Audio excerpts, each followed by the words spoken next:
We are live, it says. And let's see. And remind me, we're doing a Death Wish giveaway because Kane sent me a bunch of stuff. Okay, then. There's our stream. Share. Cool stuff. It's about that time again. 3/4 the rhythm in the rhyme. Come join. What is this? Sorry to everybody who has to hear all this crackling and shuffling in the background, but I'm trying to investigate something. Hi, Gail. Ahoy, John. Pay no attention to the noise in the background. It's bubble wrap. Ooh, I know what it is. Okay, cool. Hey, John. We'll put this and this together here. All right. What's up, Shooky? All kinds of purples. So, yes, the Wiggy Wow Wow. Wow, wow, Wes. Let's hit this thing. And let's do this with a Shree. Who's your mama?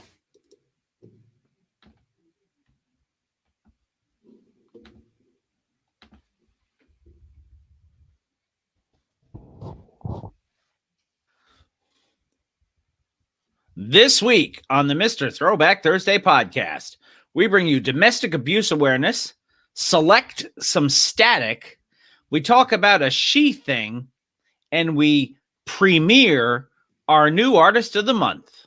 What else? Let's listen. It's not just any day. It's Mr. Throwback Thursday. All you kids want to get on and shit. You are now about to witness the strength of street knowledge. I'll be damned. At the count of three, I want y'all to tell me the name of my DJ. 1, 2, 3. The poppers pop and the breakers break. Like the fellas say ho and the girls say hey. Give it up for the DJ, Mr. Throwback Thursday. And now, here's your hosts, Bill Winters and Mr. Throwback Thursday himself, Jamie Robinson. Coming at you like a magnum, it's episode 357. Mr. Hey. Throwback Thursday in the house. Jamie down in Virginia, Bill up in New York. How are you, my friend? How was your Thanksgiving? It was good. I ate food. I drank ate way too much food. I drank beverages. I drank way too many beverages. I watched some foosball. Didn't get to watch as much foosball as I would have liked, but that's And, okay. I fell asleep watching foosball. And that is what I did as well. So it sounded like you and I were in the same. And the best part was I didn't even have to cook. Oh, I cooked. No, Wyatt cooked. Nice. And he did a fantastic job. Nice.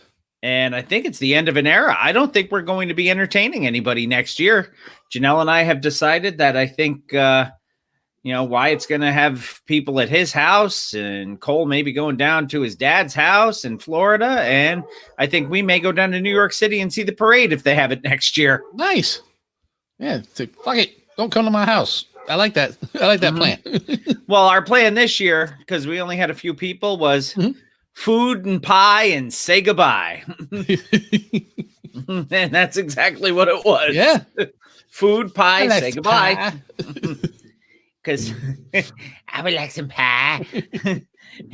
And as they said in Family Guy, it's a wonderful day for pie. It was, too. It was a good day. Yeah, good. But it was also a good day because we got to hear the Mr. Throwback Thursday Thanksgiving episode. Some of us did. I didn't listen. No, we listen as we do it. And then I listen when we do the QA. Yeah. And I listen when I edit. And then I rewind and go back over it again. And then Then now I we send are it to you. Go here. You listen to it. and now we are here, episode 357. Break it on down. I should have done Oaktown for a record of the week. Oh God, you know what? That's another 357 reference that we could have done. Shout out to our friend Suhaila. We ought to send her a message and say, you know what? It's episode 357, and you really should be part of this.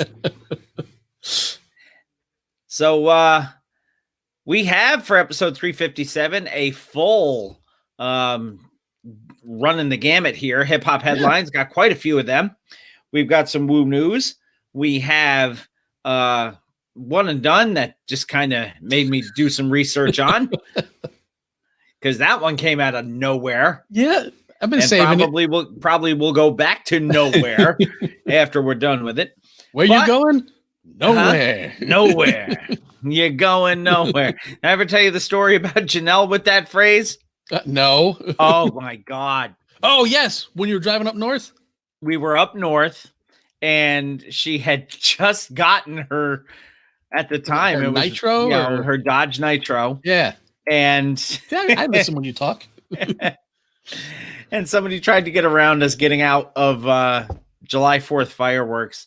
And she put the brakes on and stood in front of their car and said to him, "Where you think you're going? You're going nowhere." Nowhere. So that was, that Yes. just kind of made me laugh. Let's see. We did the one and done. We talked about that. Mhm. Record of the week comes to us, I want to say indirectly from our new artist of the month. Sure. I'll go with that. So, because our new artist of the month is going to have all sorts of different tentacles that you can listen It to. is. So we'll cue you in on that. We will have the Bill Reads Lyrics segment, of course. Well, are we talking about Fresh Flicks? Yes. Did I not put it on the list? Yes, you did. And then I Okay. saw a little note after that. I just wanted to no. make sure we were indeed talking Yeah. about it. The note is for this month, Yes. we're going to pass. Yes, because I mean, we already did, as you say, the greatest Christmas movie ever. So it doesn't Yes. make any sense to do it again. And the greatest part about me being in charge of editing is I can take out "you said," and I can make you say that it's the greatest Christmas movie of all time. What you call the greatest Christmas movie of all time. Don't worry, that'll come out perfect. We'll have a fake football update and then we'll put a bow on it. But we got a lot to get And we're doing to. a giveaway. We're doing a We are Death doing a giveaway. That's right. You would inform me of that earlier today because I Yeah. guess it came out of nowhere.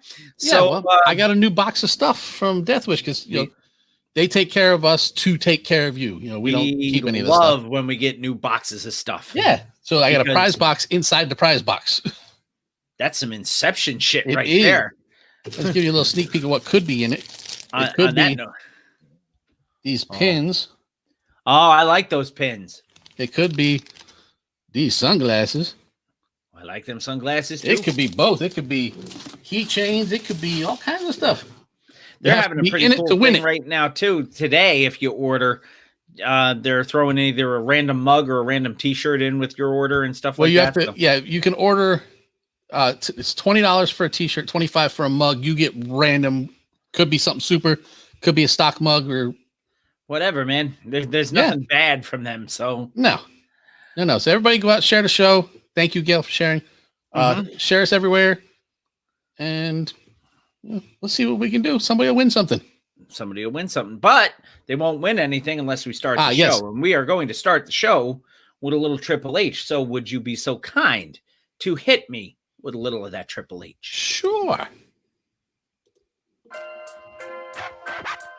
To the hip, dip, the hop, you don't stop, don't stop. That's the flex with the real hip hop, hip hop. To the hip, dip, the hop, you don't quit, don't quit. That's the flex, and we came to rip shit, rip shit. To the hip, dip, the hop, you don't stop, don't stop. That's the flex with the real hip hop, hip hop. To the hip, dip, the hop, you don't quit, don't quit. That's This the is flex, Hip Hop Headlines brought to you by Mr. Throwback Thursday.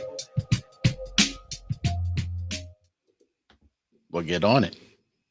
It's your turn. Almost as Jason or as Jacob was saying today, as we record, anything you order today from Death Wish enters you in the running to potentially win free coffee for a year. Potentially, yes. I Yes. got that email today too.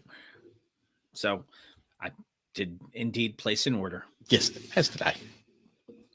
And let's see. Article number 1, since it is my toin. It as is. they say, you have entitled Awareness. And it's funny, we joke around a lot, but every now and then we get some serious stuff and it's got to be brought up. So Yeah, and I thought this was cool because this is coming from a younger dude, not in our country, because the young dudes rapping in our country are talking about how much money they got and the drugs that they're on, and yeah. And but this was when I read this today. When you sent me the notes, I clicked on this and I read it, and I was like, "Oh, okay." You said, "The fuck is he talking about domestic violence for? This is supposed to be a fun show." And I was thinking, okay, who beat up Cardi B or whatever? Or who did Cardi B beat up? More than likely. ExpressandStar.com brings us our first article this week. Rapper stands up to domestic abuse. A young rapper who turned his life around through his passion for music is spreading awareness of domestic abuse in his new music video. Tristan Bexton from Bushbury, Wolverhampton. That's a lot going on there. And that would be in the United Kingdom. That'd be in Nipsey country, yes. Is beginning to make a name for himself in the Midlands grime and hip-hop scene.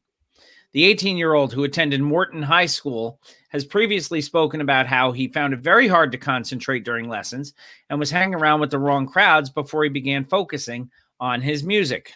Is that the high school where they learn to make salt? No, spelled No. differently. Okay.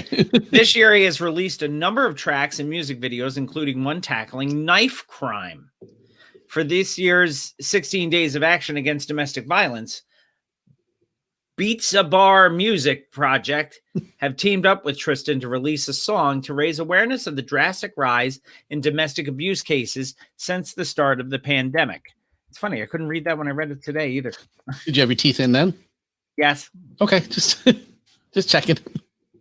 And Sarah shared the show. Hi, Sarah. Hey, Sarah. Tristan said the new track touches a very strong subject, being domestic violence and abusive relationships. On the track, I feel it was very important to put across both male and female aspects of an abusive relationship. I think it's harder for a male to speak about this situation. I think this situation is definitely another thing that needs addressing, especially with domestic violence numbers tripling during lockdown. And I've seen stats about that. So helping Tristan produce the track is who gives a fuck about a goddamn Grammy award-winning sound engineer, Yes. James Orwater, who has more than 50 Grammy nominations to date and has worked with artists such as Posse, Rihanna, and John Legend. Speaking about working through lockdown, Tristan added, working through lockdown has been a very big challenge for me as everywhere has been closed. So I've struggled to record and get music edited. So a lot of big projects have been put on hold. This will be my last release during 2020, and my next project will hopefully drop in the new year of 2021. Hopefully there will be a new year of 2021. There will be. Whether it's any better than this one, I don't know. The new video has been released on Tristan's YouTube channel at the official T.B today, and the video was created by directed by BNV. That's a whole lot of letters going on there. It really is. So They got a 3, 5, 7, and they break it on down. So good on this kid for making this. 18 years old. Yeah. That's a young man. I think I got socks older than that. I might be wearing them, actually. You may be. Article number 2, causing much static. Yes, with a K. And Static Selecta. We've mentioned that name in the past. Oh, yes. Drops The Balancing Act, featuring Nas, Jadakiss, a man named Clifford Smith, who is professionally known as, and many more. And many more. And many more. Yeah. I knew you were going to do that. Static Selecta drops off a star-studded project. Does he every rapper ever? Yes, he kind of does, it seems. Yes. Or it would seem like it, or something close to it. Hyperbole aside, the veteran producer's latest album, The Balancing Act, is packed with endless features and a barrage of beautiful beats. Spanning 16 tracks, the album boasts appearances from Nas, Havoc, Jadakiss, Black Thought, Dave East, Joey Badass, Method Man, Styles P, Conway the Machine, not Conway Twitty, No. Although he was a machine. Killer Mike, I love Conway Twitty, Benny the Butcher, Paw Wall, A Terminology, name I haven't heard in a long time. Rome Streets, 2 Chainz, Evidence, Blue, The Professor Bun B, Sean Price, they mentioned Blue again, and more. The project really finds a way to jump between old school vibes and new school aesthetics, making an expansive album that is hard to digest in just a few sittings. It feels like it will take us some time to break this one down. 357, they break it on down. Indeed. Are you feeling the new Static Selector project? Let us know. Well, you'll have to listen to it first. And But then it let is us know. available on Spotify. So you can go listen to that. And how many tracks they say it was? 16. That's 1/3 of an MC Shan mixtape. Yes. It's 1/3 of side one of an MC Shan. Yeah, it's a quarter. It's 25 cents worth of an MC Shan mixtape. 25 cents. Nice. What was it that Robin Harris said? About 10 cents away from a nickel. Yeah, you're about 10 cents away from having a nickel. God, I love him. I can't wait to talk about that movie later. Yes. Article number 3, nothing but a she thing. Baby. Oh. Hip Hop DX brings us this one. And I know everybody was probably thinking, he said that wrong. No, Yeah, not necessarily. Not this time. And ain't nothing but a she thing. Lifetime Baby. Salt and Pepper baby, biopic gets a release date. The Lifetime Network has finally set a release date for the highly anticipated Salt and Pepper biopic. According to Variety, the simply titled Salt and Pepper will premiere on January 23rd and be followed by the Salt and Pepper interview special hosted by Lonnie Love. Co-produced by Queen Latifah and directed by New Jack City director Mario Van Peebles. The series Mario Van starts Peebles from the movie Rappin'. from the movie Rappin'. Man who plays Rappin' John Hood. It's better than Body Rock. the Rappin' Duke, It's better than Body Rock. but not as good as Rappin' Forte No, because he don't make me none. it does. The series stars Gigi Townsend as Cheryl Salt James, Layla Odom as Sandra Peppa Denton, and Monique Any relation to Paul. Leslie? You know what? That's a great question. I don't know. Thank you. I like having Um, good questions. Monique Paul as Deidre DJ Spinderella Roper, and takes a deep dive into the groundbreaking hip hop group's road to notoriety. I'm Sarah, you're anxious fired. to see- Really anxious to see how they're going to handle the spin thing and that. Well, in the movie, it should come off fine. I mean, I don't think they're going to run it I was going right to say, up I to the don't know how, lawsuit. I don't know how far they're going to go, but No, it's going to be. This is how they formed. They were working at Sears, hanging out with Herbie. right. And then they had an original DJ, which they bounced and replaced with this girl, and she took off, and they became the first female rap act. Didn't To go Wendy platinum. Williams say she auditioned for Spinderella? Yes, she did. Not Wendy O. Williams, but Wendy Williams. Yes. No. Wendy O. Williams would have been better than Wendy Williams. You could have gotten some Salt and Pepper Plasmatics. Yes. The DJ miniseries. Plasmatic. That's a good name, man. Yes. The miniseries Salt and Pepper follows the story of Queensboro Community College students Cheryl James and Sandra Denton as they fall into the world of rap. It just kind of all of a sudden they're walking along and ooh, I tripped and there it is. And hip hop Stupid after nature, recording after recording for a song for their friend Herbie Azor, otherwise known as Herbie Love Love. Bug. The description reads, Salt and Pepper made a huge impact in hip-hop by being one of the first all-female rap groups, changing the look of hip-hop, and unafraid to talk about sex and share their thoughts on men. And that's why they have a song that says, let's talk about sex. Baby. Salt and Pepper became the first female rap act to go platinum and experience groundbreaking success with multiple awards, including a Grammy, paving the way for all female rappers to follow. The miniseries will also follow the group's biggest hits like Let's Talk About Sex, What a Man, Shoot, and Push It, among others. No, John, we're not talking about that. Salt and Pepper hasn't released any original material since 1997's Brand New. And has 1989. and has suffered some internal drama as recently as last year. No. And we've talked about this ad nauseum. Did we also talk about Salt and Pepper? I think we may have. Yes. Mama may have. So in May 2019, Spinderella revealed that Salt and Pepper had fired her from the group and wouldn't be participating in the New Kids on the Block, the mixtape tour with Tiffany, Right. Debbie Gibson, and Naughty by Nature. Yes. Deeply saddened to share with all the Salt and Pep and Spinderella fans that I will not be performing on the NKOTB mixtape tour. She wrote that's on old. Instagram. That's before she filed the lawsuit. Yeah. We know about the lawsuit. We know about all that. They were sent to mediation, blah, blah, blah. Spin put all our business out there. Could have been handled just by talking to us. Nobody wins. Everybody loses. And we get a biopic.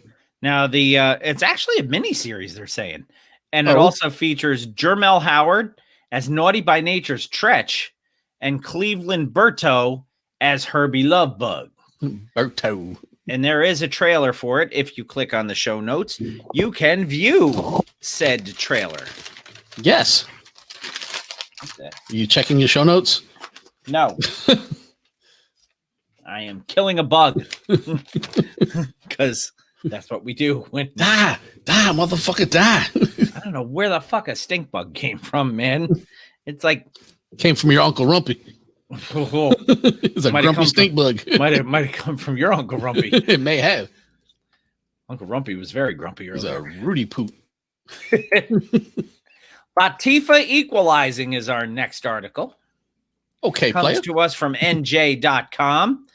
Everything there is to know about New Jersey. Brick mostly City. Mostly that it's not Delaware. It is not. Queen it's cold out where? Guess it, it's cold out. She said I'd cold out. But I think she means it's cold out. It's 72 here. Queen Latifah's equalizer spottings are now a daily affair in New Jersey, and you can see her on set. That means she's looking around and seeing Denzel. Is that her equalizer sightings? I hope not. Because, he's looking for them skinless pickles.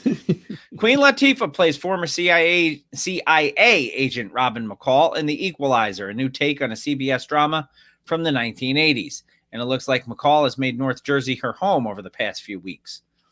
Latifah, who is also an executive producer of the series, has been spotted filming scenes in local cities, including Jersey City and Patterson in recent days. Last week, the show filmed in downtown Jersey City and on Guilford and Bergen Avenues, and Bergen Avenues. On Friday, Patterson Mayor Andre Sage posted a photo of himself with Latifah on set in Silk City. Silk City. I was going to say, is that anything like Brick City?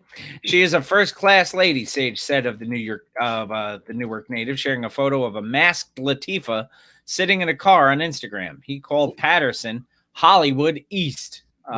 Was the car that she was sitting in an IROC, according to Richie? It could have been.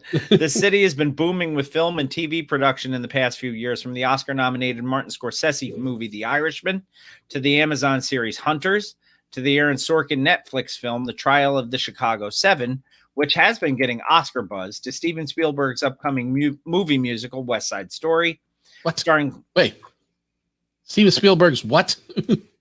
You didn't know Steven Spielberg was redoing West Side Story? No. Are there velociraptors? No. Then I don't want to see it. I don't think there's velociraptors. There's Puerto Ricans. There are. So there are sharks, but no, no dinosaurs. Are they mega sharks? Do they have multiple heads? I don't think so. Because I am a gigantic fan of West Side Story. Yes, as am I, as you know. Yes. I will say this. Yes. Here. They did the Broadway remake of it a few years ago, which I went and saw, which was actually very good. The only major difference in that was they had the sharks singing in Spanish at some points, which I thought added a little authenticity to it. Now, instead of just going, ay. They also have a new version of it that I think was just about ready to open before this whole COVID thing. Mm-hmm. And here's a name that you and I and Richie will know. Rachel Handman was playing in the orchestra for that. Really? Yeah. This is like zero surprise to me, but that's. But no sharks with laser beams on their freaking heads. And from what I understand, that's completely different from anything that you could ever call West Side Story. I mean, I guess they don't even have the song Maria in it, which is just fucking weird. But I guess from what I understand, Spielberg's kind of keeping it pretty close to the vest. So I trust Spielberg. I mean, the man's got a pretty It's not good like he's track record. Michael Bay. You know? No, he's not going to blow shit up. I mean, Spielberg's had a little bit of success in the past, so I'm going to give him the benefit of the doubt until I see Officer it. Kripke's head exploding. Or Krupke. Krupke, yes. So, Anyway, I guess that movie, though, was supposed to be out this year, but now it's been postponed until December of next year. Anyway, back to New Jersey, the Sopranos prequel movie, The Many Saints of Newark, which is now coming out in March. okay, They play were it. doing The Sopranos. No. But it's a cool picture on Instagram. Michael Sloan and Richard Lindheim created The Equalizer in 1980s. Edward Woodward. There's a name to try Wow, to say. why would you do that to your kid? Edward Woodward. Squidward. Did you shorten both of them and call him Ed Wood? Wasn't he from New Jersey too? He- now that I believe think he about was. it? Edward Woodward starred as a retired intelligence agent, Robert McCall, in the series, which ran from 85 to 89 on CBS. McCall uses his special skills, like Liam Neeson's Brian Mills in the movie Taken, to act as a kind of superhero, saving the day for vulnerable people in danger. Denzel Washington played a version of the character in the Equalizer movies released in 2014 and 2018.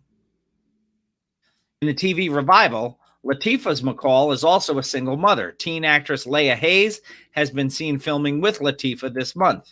Showrunners and writers Andrew Marlowe and Terry Miller from the show Castle, which I know you watched, I loved Castle. are producing the new Equalizer series with Latifah and Lindheim.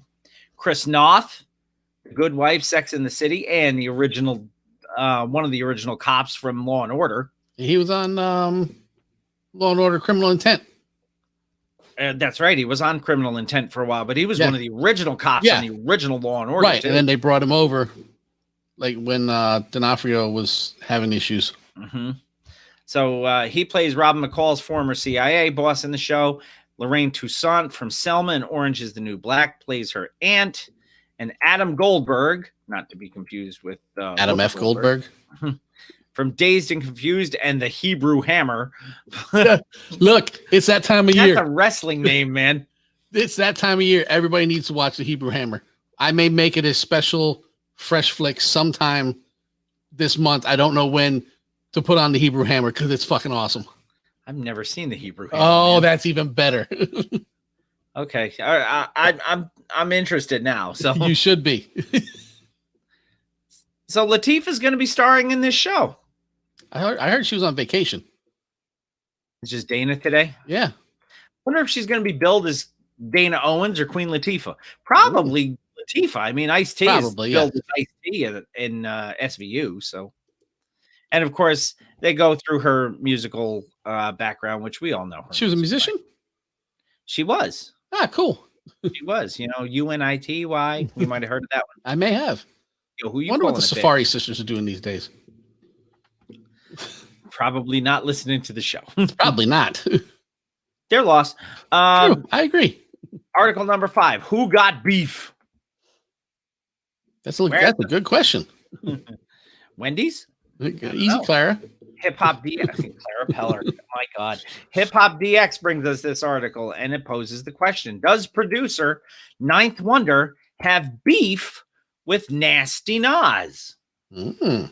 The Recording Academy rolled out the 2021 Grammy Award nominees on Tuesday, November 24th, and sparked a contentious debate on social media.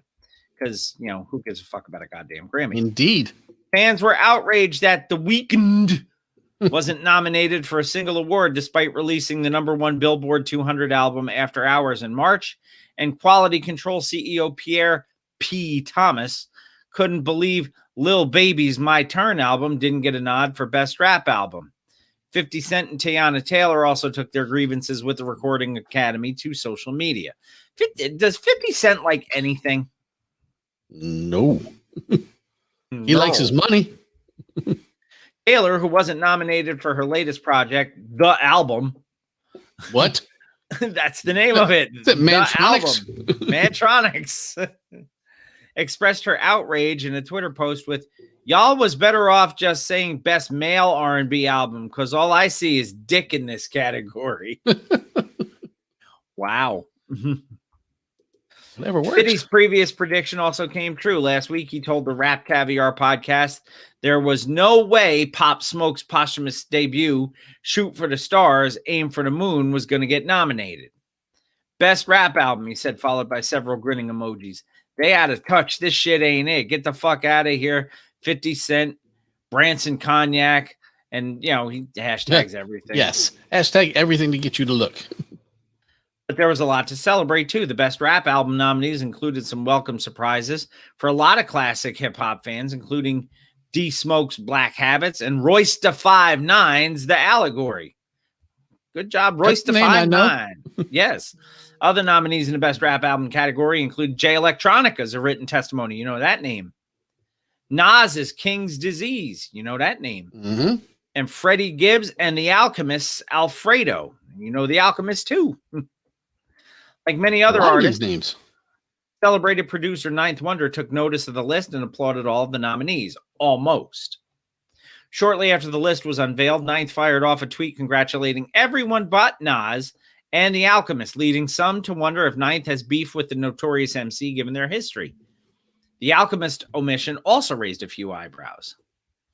And congrats to Royce da 5'9, D Smoke 7, Jay Electronica, and Freddie Gibbs for the nomination of Best Rap Album. He wrote, "Man, what a time to be alive." I like Sarah's response. Ugh, Jay Electronica. We had like 38 years for his album, and it was doo-doo. It was. The tweet elicited some passionate responses from hip-hop fans, as one Twitter user posted, "At Ninth Wonder not only tweeted this, but as you can see, he put it on his Instagram page. Ooh. Mr. Duke University professor and Grammy board member is whack for this. How do you not mention Alan the Chemist, who is nominated with Gibbs, and how do you not mention Nas, the elder statesman, in the category? You know the man that paved the way for you and every artist in this category. Now I see why Q-Tip called you out when the who gives a fuck about a goddamn Grammys played Tribe a few years ago. Also, I see why at Fontagallo and at rapper Big Pooh of Little Brother backed away from you as well. Grow up, bro, and stop being petty and bitter." Comment suggests Ninth is still bitter about some beats Nas left on the cutting room floor, but the North Carolina beatsmith has yet to address the comment. Well, Nas needs to work and find a better producer. Nas needs to get together with DJ Premier. Yes, not that he's working with bad producers, and that's not what I mean, but not a good one to match with what he does. Right. I wholeheartedly agree with that. I mean, I've said it a million times. Kanye's an incredible producer, But not who I would ever put with Nas. No. While it's unclear exactly why Ninth would choose to leave Nas and Alchemist out of his tweet, it's important to note Ninth and Nas have never completed a collaboration, despite being in close proximity for years. Nas is also noticeably absent from Ninth's Nas remix album, God's Stepson. During a 2010 interview with Beats Boxing Mayhem, Ninth revealed the Illmatic legend had selected some of his beats, but was unsure if they were going to be used. "Nas is an anomaly, man," he said. "He wants to get so far away from Illmatic, and everybody wants him to go back. I think he thinks we're talking about his subject matter. We're mostly talking about the sound. Nas is one of the few artists from our generation that's keeping our generation alive from a mainstream perspective. For a mainstream standpoint, it's Nas and Hawaiian Sophie, and there's not too many others like them left. I spoke with him," he continued. "I was actually in Atlanta when I played beats for him earlier this year. He picked some, but it's a waiting game, brah. Unless they come down to my studio and specifically request me, it's always a waiting game. People ask me, when are you going to work with so-and-so? It's not when I want to work with this person. It's when they want to work with me. Yeah. So Nas is a tough cookie to get to. Ninth Wonder has been a member of the Recording Academy for years, which includes voting duties, and has not one nomination under his belt in the Album of the Year category for Kendrick Lamar's To Pimp a Butterfly. So interesting. He didn't really deny that he had beef with him.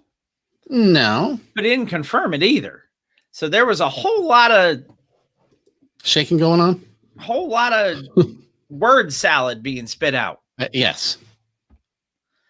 Our next article, Tribute. Comes to us from Mixdown, music.mixdown.com. That's MXDWN. Yes. No, Mixdown, no vowels. Run DMC announces a special release vinyl in tribute of Jam Master Jay for a December 2020 release, which, as we record, is tomorrow. It is. Can you believe that shit? I know. Why we have a new artist of the month. Legendary Yes. hip hop icons Run DMC are teaming up with 12 on 12 to release a special limited edition vinyl in tribute to their late bandmate DJ Jam Master Jay. The 12 on 12 deluxe double disc package is limited to 500 hand numbered editions. They're going to be worth some money. They are. The ceremonial vinyl will Must be be the released on money. December 8th. It contains tracks from all corners of the storied Run DMC discography that helped shape today's biggest genre.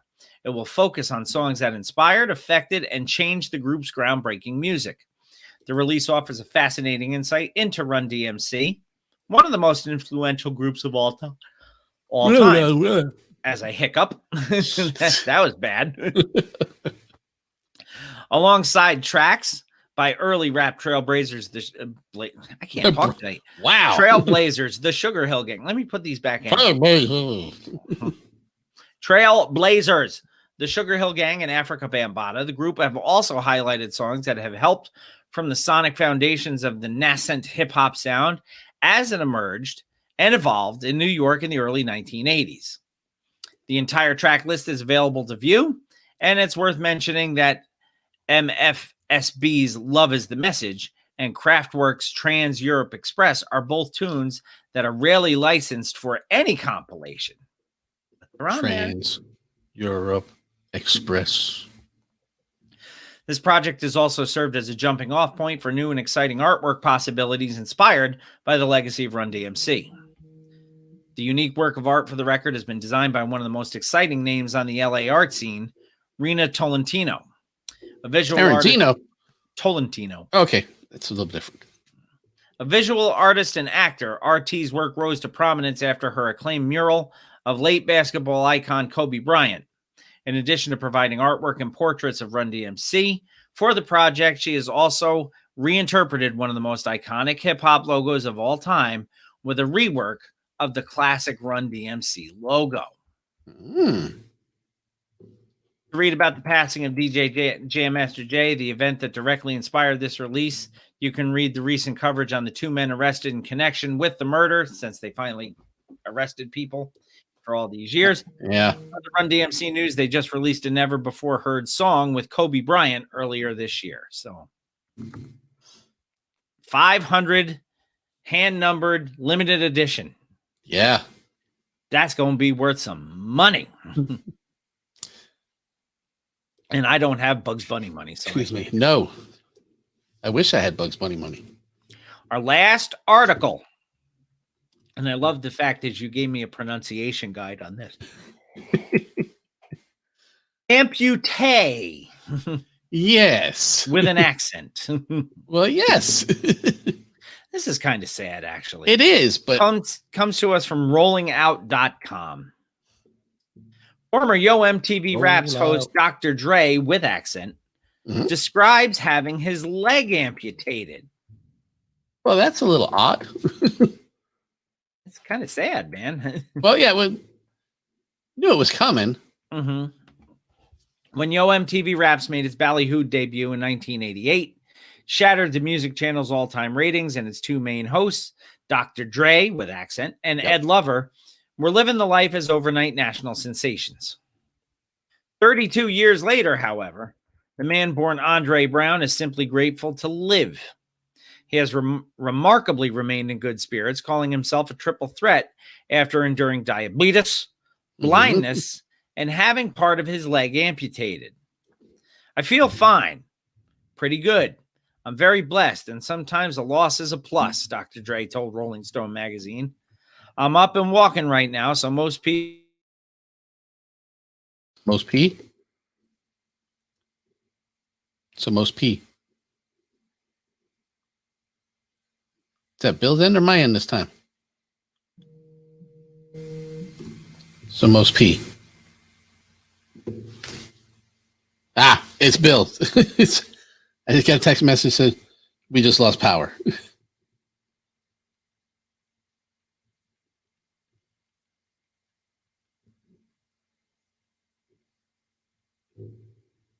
Yes.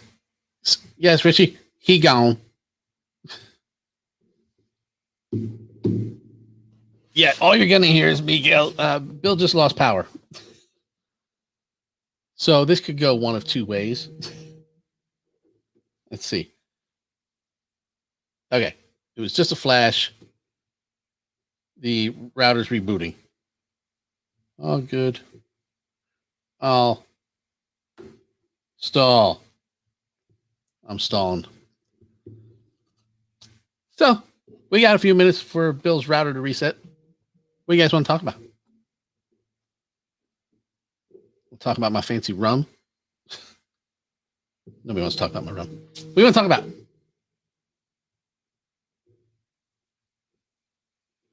Yeah, he had a vehicle run into a power pole before we started the show. He's wondering if they might be messing with it. So we're looking at potentially this weekend. So if you guys are available this weekend, everyone, yes, Sarah, I am in. We're going to be doing bringing the posse on and talking to you guys and putting together an episode for the week of, what is the week? The week before Christmas, because I will be away. So it will be the Christmas Eve show, but we will be recording it probably this weekend to keep everybody occupied until I get back. Isn't that what I always do? Is it sold out, man? Man.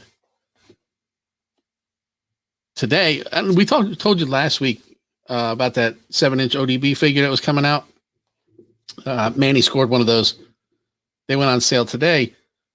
There was also a Czarface 7-inch figure that came out today, and I scored one because Manny reminded me. I forgot it was today, and he messaged me. He tagged me in the post about it. I was like, oh shit, I gotta get that. So I scored a Czarface, which is awesome. How are we gonna pick the people, Susan? Anybody who's here when we go live, we can just click and send you a link, and you can jump in and join the show, and we can talk to you, and then we can kick you out of the room and talk to somebody else. We can hold. I think we can hold 10 people in the green room, but that includes me and Bill being online. Where am I going for Christmas, Richie? Nowhere. We're going up to the mountains, up at Massanutten, the week before. We will be back here at the house for Christmas. What else? What else?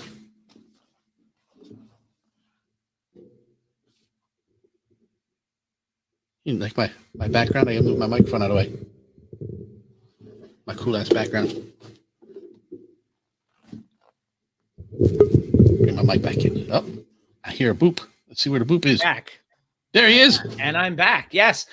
To those who have no idea what happened. They know. I just told them. I lost power because I showed Jamie, and I don't have a way of putting it into the chat. Maybe I do. I don't know.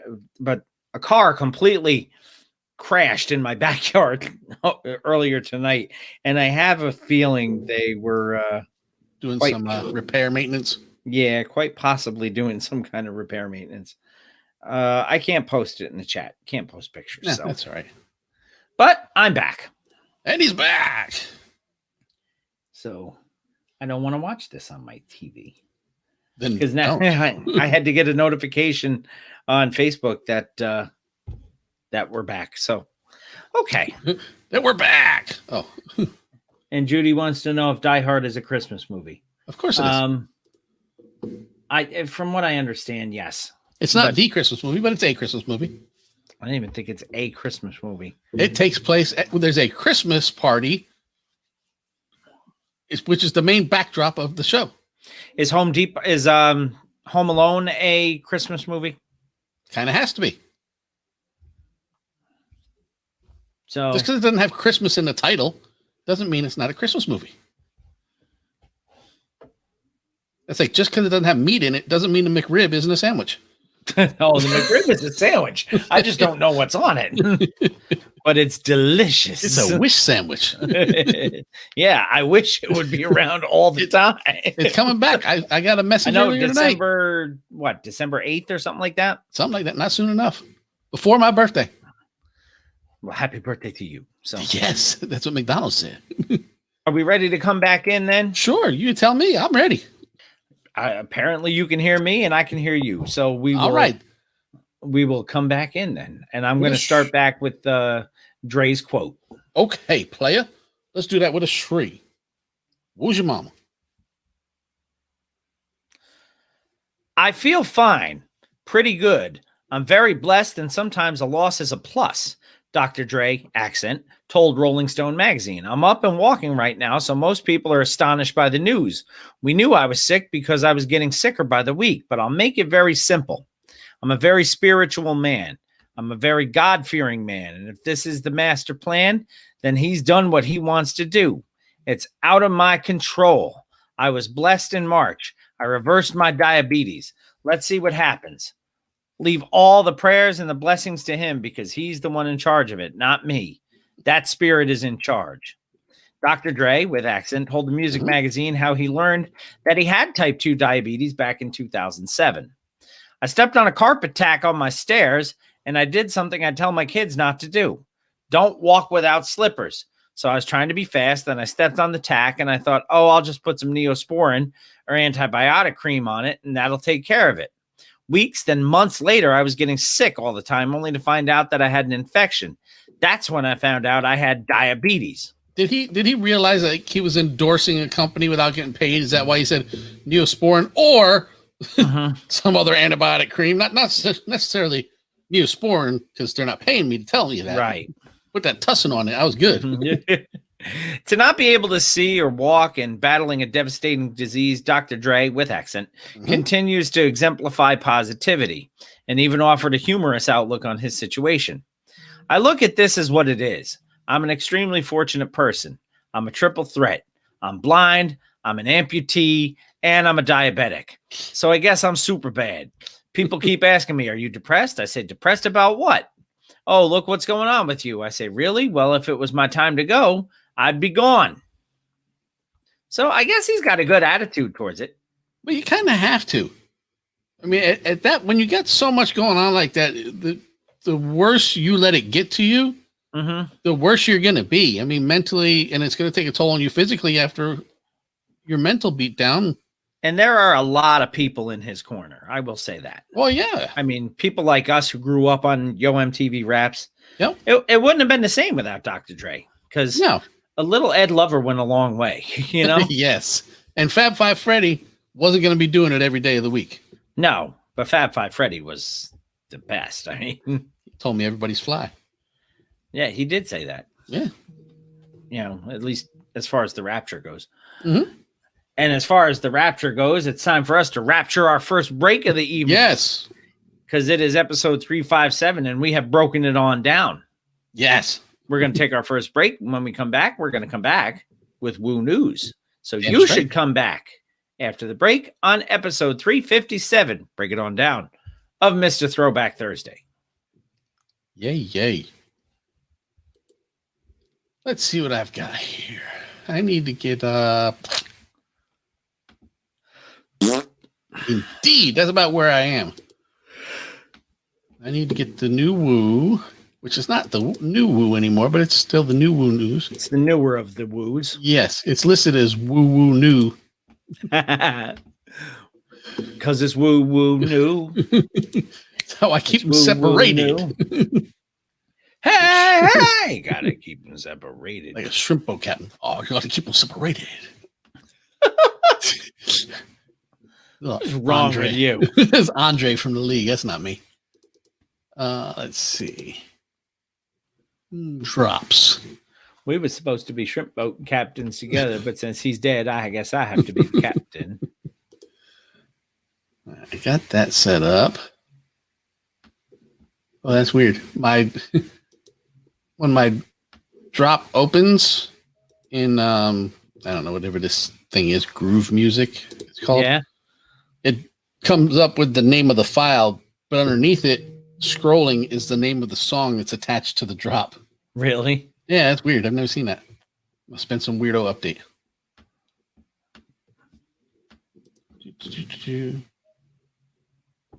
Yeah, I'm going to say something to my Etsy customers who are not here to defend themselves right now. Relax. Your stuff is getting to you. It is. We got this wicked problem with the ornaments. I've told you about the ornaments. Yes. And they ship in a 6x9 envelope because they're flat. Mm-hmm. And therefore they ship with a tracking number, but it's only a tracking number that I can see. Ah. Like you would get a notification saying that there was tracking on it, but it's like, it's more like an informed delivery kind of thing. Like, right. It got to where it was supposed to get to. Cool. Mm-hmm. So they get a notification when it's been delivered. Well, the way this stupid tracking works is every time it's scanned into a new location, Yeah. it shows delivered. Uh-huh. So I got people who are getting notifications like 2 days after it leaves me saying it was delivered. And then they're complaining saying, my stuff said it was delivered. Where is it? It's not sent through USPS because that tracking number doesn't work. I'm like, slow down. Relax. Your stuff will get to you. We do have a post office in Virginia that's apparently eating envelope stuff. Sandston, Virginia. Things go there and die. Like they don't move anymore. It's just weird because there's a place in New York where things just sit there for a while too. Yeah. I mean, it's near Richmond, I think is where it is, but I've had envelopes that go there. Like they leave here, they go to Norfolk, and from Norfolk they go there. Probably and just then they one sit. probably and just one 85-year-old person working in the post office there. Probably because I've tried to call them and I got through to the Sandston, Virginia post office, and they're like, oh no, you don't want us, you want the sorting center. That's this number. So you call that number and it goes right to a voicemail and they're like, oh, leave us a message and we'll call you back. No, they won't. Because that's where that 85-year-old lady is. Mm-hmm. Manning the phones. She answers the phone. Are those new blacks? Let's see. Know what I can do now? In the middle of things, I can switch over here and hit this. And then I can go back to my other bank. And that's the same button. Wow. Fancy software update. Very fancy. So what was that music with the come on, son? That's where I got it from. Okay. It's actually the intro to Ed Lover's, what used to be his vlog. It goes like this. Come on, son. Come on, son. Come on, son. Come on, son. Come on, son. Come on, son. Come on, son. I had to clear that out of there. Come on, son. Come on, son. Come on, son. Come on, son. Come on, son. It just keeps going. Come on, son. Yeah, so that was one of the first things that I learned was stripping that out, and in my self-taught audio engineering, I use that term so very loosely. As loose as if it were leaving snail tracks when it walked. That's disgusting. So loose term.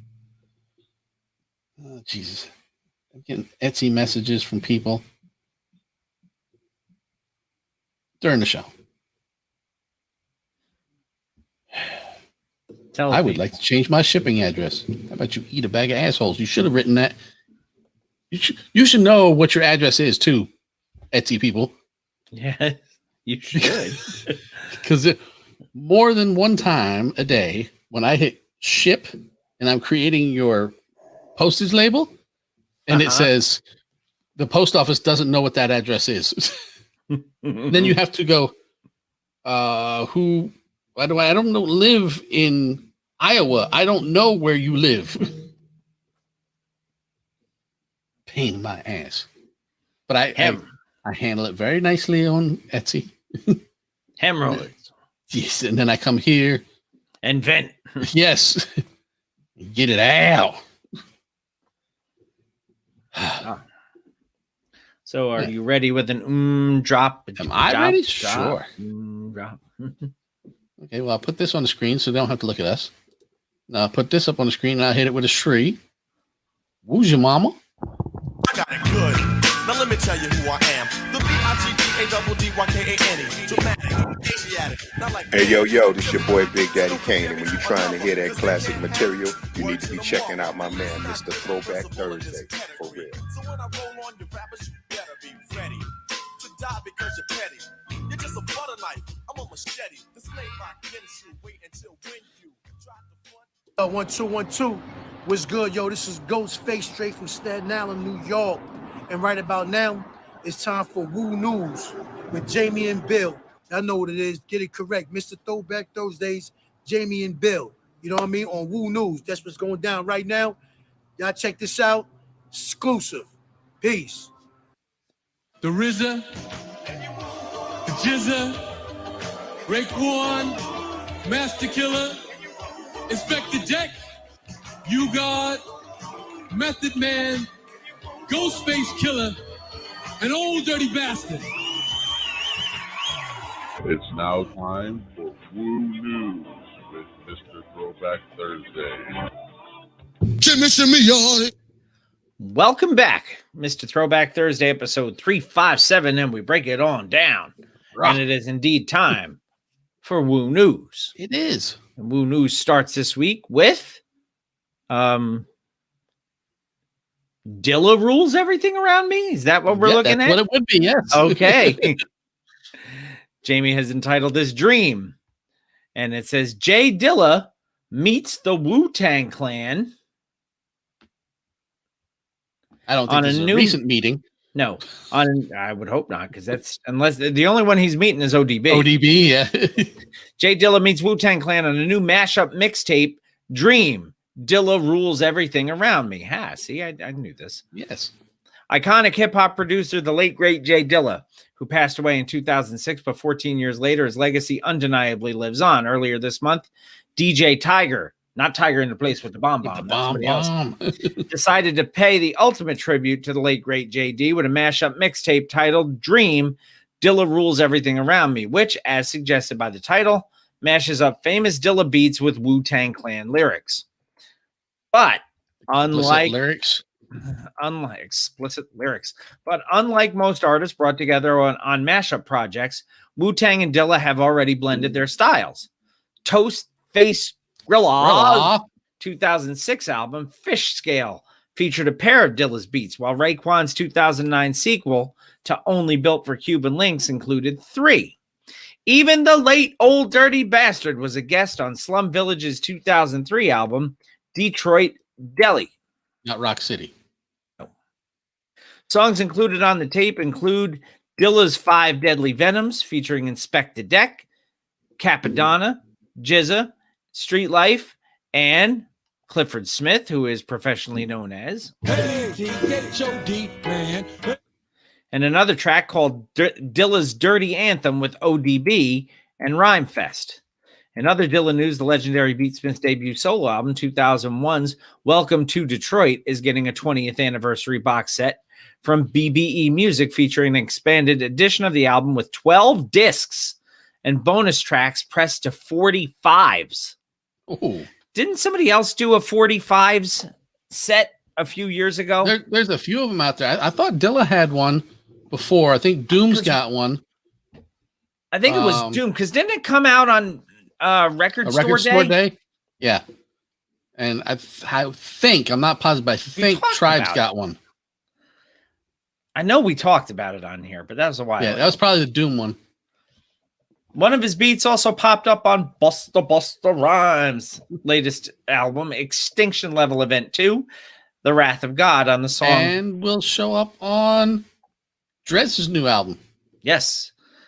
On the song Strap Yourself Down. The Welcome to Detroit box set is expected to arrive February 5th. Until then, you can check out the Dream tape if you click on the show notes and check out the link. Dilla rules everything around me. Dream. But let me take a quick look. How many tracks are on here? It's an 8-track It's an playlist. 8-track cassette. I wish. I have plenty of those, man. Dream featuring Raekwon and Inspector Deck. Dilla's Criminology featuring Raekwon and Toastface Grilla. Dilla's Rec Room featuring Deck. Dilla's Bizarre Ride featuring You God. Should be featuring The Far Side. Should Dilla's be, yes. Supermodel featuring Capadonna and Toastface. Dilla's Uzi featuring the entire clan.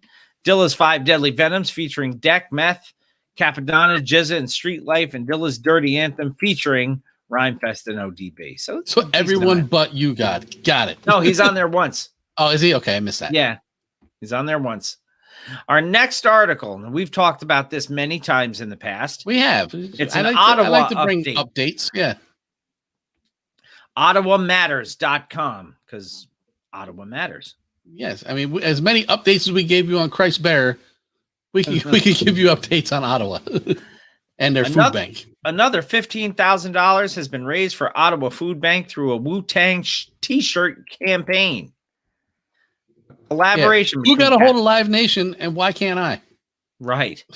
A collaboration between Capital Printers and 36 Chambers creating popular Wu-Tang t-shirts has raised a total of $310,000 for the Ottawa Food Bank since April. Very good. Yeah. The Ottawa Food Bank is getting another $15,000 thanks to a partnership between Capital Printers, Ottawa Moving and Delivery, and the Wu-Tang Clan's 36 Chambers. The initial campaign started April 2nd when a simple $10,000 challenge made by Shopify's Harley Finkelstein and Mayor Jim Watson snowballed into a chain of donations from high-profile individuals such as Adam Myron, who is co-founder of Hexo, Ryan Reynolds, and eventually the Wu-Tang Clan. 36 Chambers reacted quickly and started its A Better Tomorrow collection to further the goal. Capital Printers collaborated with 36 Chambers on this project, creating the popular Wu-Tang t-shirts, which have now raised a total of $310,000 for the Ottawa Food Bank. That's a lot of canned corn, man. That is. That's Bugs Bunny money. Following on the first campaign, Capital Printers spearheaded an additional $15,000 round of fundraising as a final nod to 36 Chambers for the legacy they left behind for the Ottawa community. Nearly 30 Ottawa businesses donated to the cause, including Bush Tuca, Pure Kitchen, and Phoenix Homes. It's a beautiful thing to see Ottawa businesses provide for their community, especially in this time, said Vanessa Aileen, Capital Printers campaign organizer. Sherrod Baltimore, who was a defensive back for the Ottawa Red Blacks, used to be the Ottawa Rough Riders if you were a Canadian football fan. Mm-hmm. Which no one is outside of Canada. But you know why they had to change? No. Because there was another team called the Rough Riders in the league. You had the Ottawa Rough Riders and the Saskatchewan Rough Riders. And why I know that, DMX, I have no idea. and Swizz Beats, and but now even all those Rough Riders. I always thought Red Blacks were like a rugby team too. It's all the same to me. Canadian football, Australian rules football, rugby. It's all the same game. Arena football. Does arena football even exist anymore? I have no idea. But Canadian football's got a 55-yard line, so yeah. That's already no. So that's a S, a K, and a J all in a row. Mm-hmm. So that's a nope. So good on the Wu-Tang Clan for continuing to raise money for the Ottawa Food Bank. So I guess a lot of Canadians won't go hungry. I wonder how much poutine is bought by $310,000. That's a lot of gravy. I like gravy. This time I didn't forget the gravy. Our next article, ODB Top 5. Yes. Now his birthday was what, last week, 2 weeks ago? 2 weeks, I think. Okay. Yeah. I know it's the middle of the month. So since we're at the end of the month, yes, let's say 2 weeks. He would have been 52, man. In fact, the source, that's where this comes from, source.com. Happy 52nd birthday, ODB. Top 5 most memorable old dirty bastard moments. Does any of them involve a McDonald's? On this day in hip hop history. Oh, it's the All Blacks for rugby. Okay. I knew it was something, Blacks. Thank you, Manny. Thanks for correcting me. I knew it was something, though. It's always something. On this day, and I knew it was something with blacks in it for rugby. And apparently they're a very exclusive team and very difficult to get on. On this day in hip hop history, we celebrate the birth of one of the culture's brightest stars, the late great Russell Jones, affectionately known to the hip hop world as the Old Dirty Bastard. The hip hop Dirt Dog was more than a rapper. His personality and ostentatious demeanor were representatives of the soul of hip hop. He did not let the fame and status take away from his character. Those who knew him said that he remained true to himself throughout his career, making him quite the public figure. According to some, Old Dirty was the type to help an old woman cross the street, then, once he got to the other side, run a bystander for his jewels. He was a nobleman with a righteous cause for sinning. That's ironic. His legacy is one that will not fade anytime soon. In honor of his 50th degree day, we have put together a top 5 list of some old big baby Jesus moments. And these aren't the only ones to choose from, but it is a top 5. No, but it is their top 5, yes. Number 5. Performing as a fugitive of justice. In the fall of 2000, ODB was facing 2 charges for drug possession, had 2 separate warrants out for his arrest. This didn't cause the specialist to lose any sleep. It should be cause, but they can't type. Yes. He, in fact, took the stage at the Hammerstein Ballroom in New York, performing exactly 1 verse before having to flee the scene. He even gave his fans a warning before gracing the mic, saying, "I can't stay on the stage too long tonight. The cops is after me." We talked about that a long time ago. Yeah. Number 4. Taking a limo to pick up food stamps. That's just such a dirt dog. Classy. Who wouldn't take advantage of the opportunity to pick up a government assistance check in style? Not ODB. In an MTV News interview, Old Dirty takes MTV and the viewers at home on a unique ride down to the welfare office in a fully loaded stretch limo. If that wasn't good enough, ODB's response when asked why he is so blatantly making a mockery of the welfare system, he responds, "They owe me 40 acres and a mule anyway." Touche, dirt dog. Touche. Number 3. Interrupting a who gives a goddamn Grammy. Who gives a fuck about a goddamn Grammy acceptance speech? Yes. We know about this one. Oh, yes. In 1998, way before Pass embarrassed Taylor Swift on the VMA stage, ODB took to the stage to voice his opinion on Wu-Tang losing Best Rap Album to Piss Dookie and the Family's No Way Out. Unfortunately, for some, ODB didn't make it on stage until Sean Colvin was on stage, making their acceptance speech for winning Song of the Year. Much after an outfit today that costed a lot of money today. much after the Piss Dookie was awarded his Grammy. In a few short moments, ODB expressed his frustration by saying, and I quote, "I went and bought me an outfit today that costed me a lot of money today because I figured Wu-Tang was going to win. I don't know how y'all see it, but when it comes to the children, Wu-Tang is for the children. We teach the children. Puffy is good, but Wu-Tang is the best. I want you to know that this is ODB, and I love you all." For the Giving children. an interview for the children with no shoes on the outside. That is number 2. In one of his best interviews, ODB goes on a rant about being only for the children on the streets of Brooklyn while barefoot. At first glance, it may seem strange, but if you think about it, the prophets of old were more than likely shoeless. Trying to picture Jesus speaking to his disciples in a pair of crisp white Air Force Ones just isn't right. Maybe Big Baby Jesus was onto something. Maybe. And number one. Number one. Made a video with Mariah Carey. Yeah, and didn't we say that he got himself a whole new wardrobe out of that deal? Yep. It was for the shoot. He said, I need to wear this and wear this and wear this. And he bolted with it. And then he bolted. Yep. Just when you thought there was only a dirty version of ODB, he opened up his soft side and collaborated with legendary songbird Mariah Carey for her Fantasy remix. Carey ended up being one of Dirty's closest confidants, writing him letters of support during his 2-year incarceration in upstate New York. Upstate where? Ossining? Maybe even further. I want to say he was in Warren County. Damn. That's way up. That's like Lake George. That's, yeah, Southern Canada, yeah. So 5 memorable moments of Old Dirty Bastard, and none of them involved a McDonald's. No, they should, though. They should all involve a McDonald's. I like McDonald's. But I do love the fact that they got McRib. the exact quote in there. I bought me a new outfit today that costed me a lot of money today. That's the greatest. So ODB, unfortunately, is still dead. You God, still not very good. That is the end of Woo News. It is indeed time now for some music. It's time. And it's music time. Our first bit of music is our one and done for episode 357, and we break it on down. Because that's how we do things around here.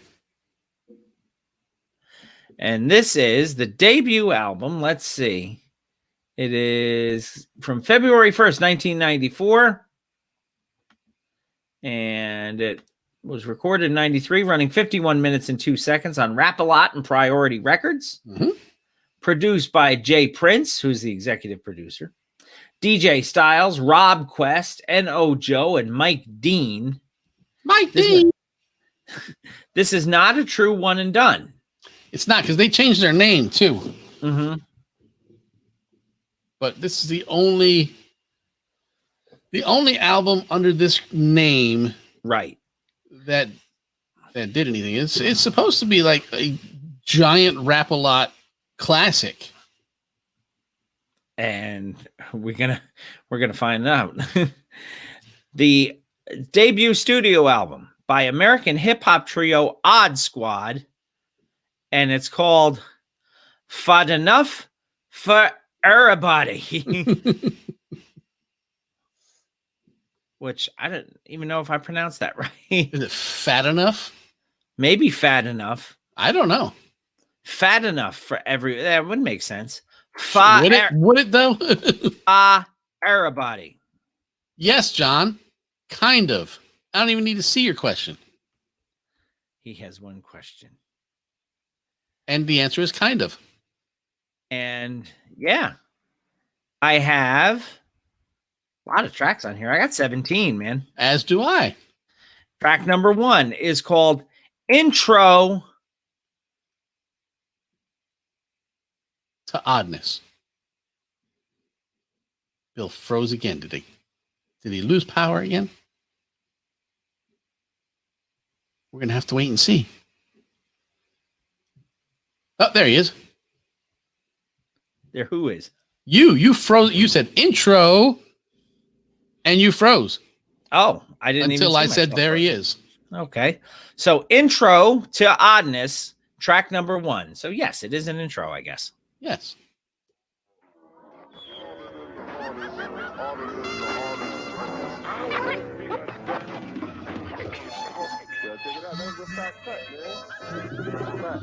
It's definitely gonna be something different if it's on Rap-A-Lot. Believe that. That's something that you'll never hear. A lot more stuff like that on the album too. And what's the name of the album gonna be?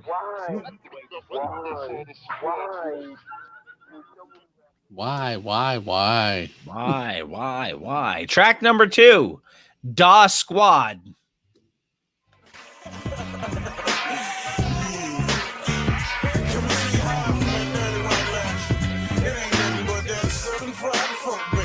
Southern Fried Funk.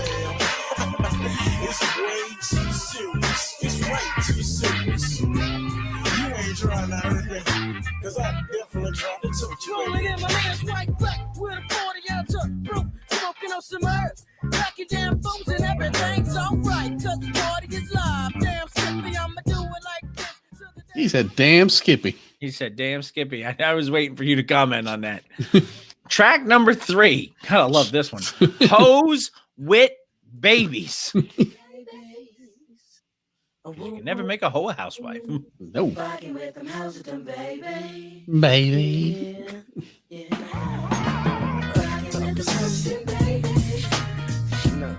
Don't get me wrong, I love me some kids. All right, now when you fucking with the hoes, you know, with 4, 5 kids, and when you come, you got to bring candy and chips and shit. Gotta rub it in your pocket, thinking use the puss to get up, but when you come inside, you end up the babysitter. You end up the babysitter. Track number 4 is an interlude. 40 seconds long called Trip Hip. And it goes into track 5. Here to say a little something. Okay, a little something. A little something. What would I see? What would I do? What would I hear? No.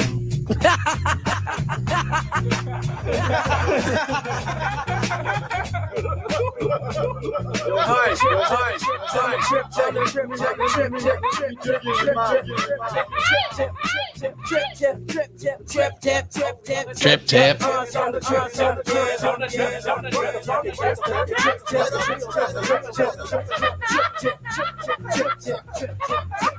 Quit sucking my dick, Carlos. You say Carlos?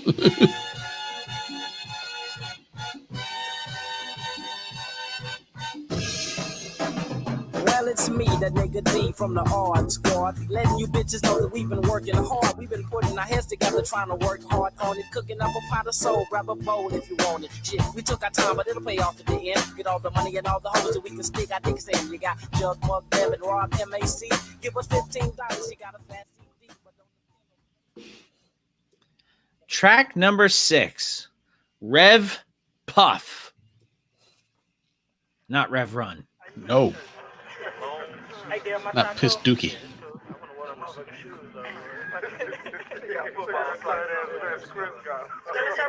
Let's hurry up, man. We already late, man. Get my head back. Say, man, nah, don't 5 minutes on right now. Nah, it's cool. It's cool. Yeah, let's go. Football starts. That's nice looking girls. Oh, yeah, they cool. Yeah, All right, that's 26 seconds of nothing. Track number 7. Smoking Dat Weed.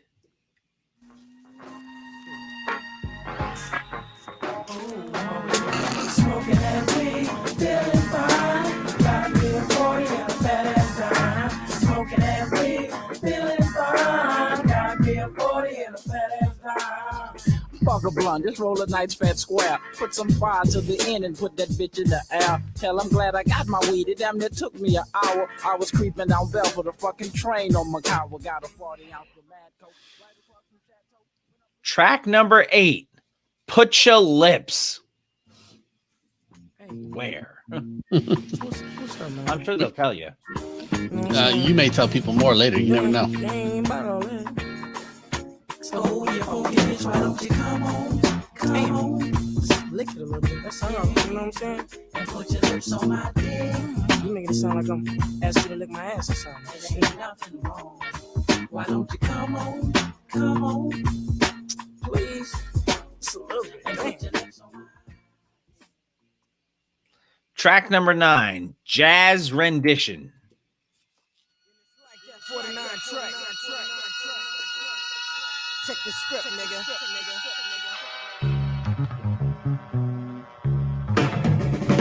From the ass on my toes to the stubble on my chin, here's the beat, and it comes up in the bro. Right on my pin when I be cooling in my ass. You better stop the fuck back. Shoot like a got more swing than a blackjack. Cause I hit hard like an automobile accident. Bomb out from dance off the fake New York action on the hip hop and records on the count of 3.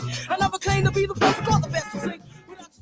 I dreamed that I was hard.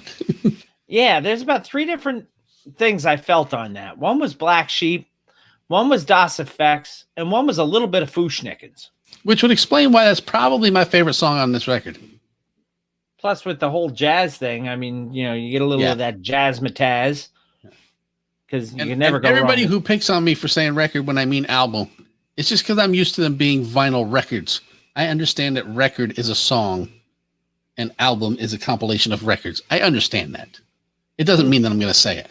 Who cares?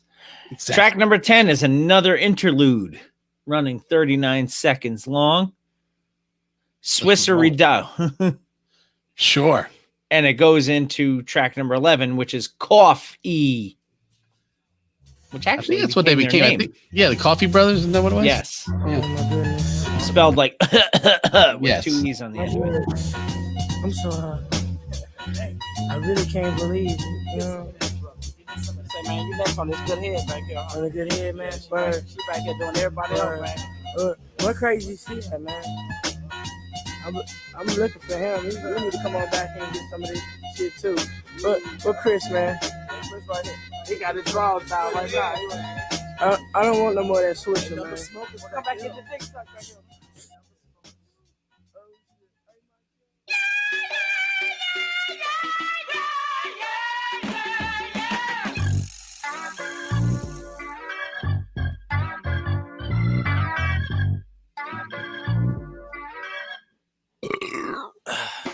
Hey, motherfuckers, guess what I got? I just came from the spot and I scooped up a pot of this good coffee. I got it right up under my hat. It's in a brown paper sack. It's a dime and it's fat.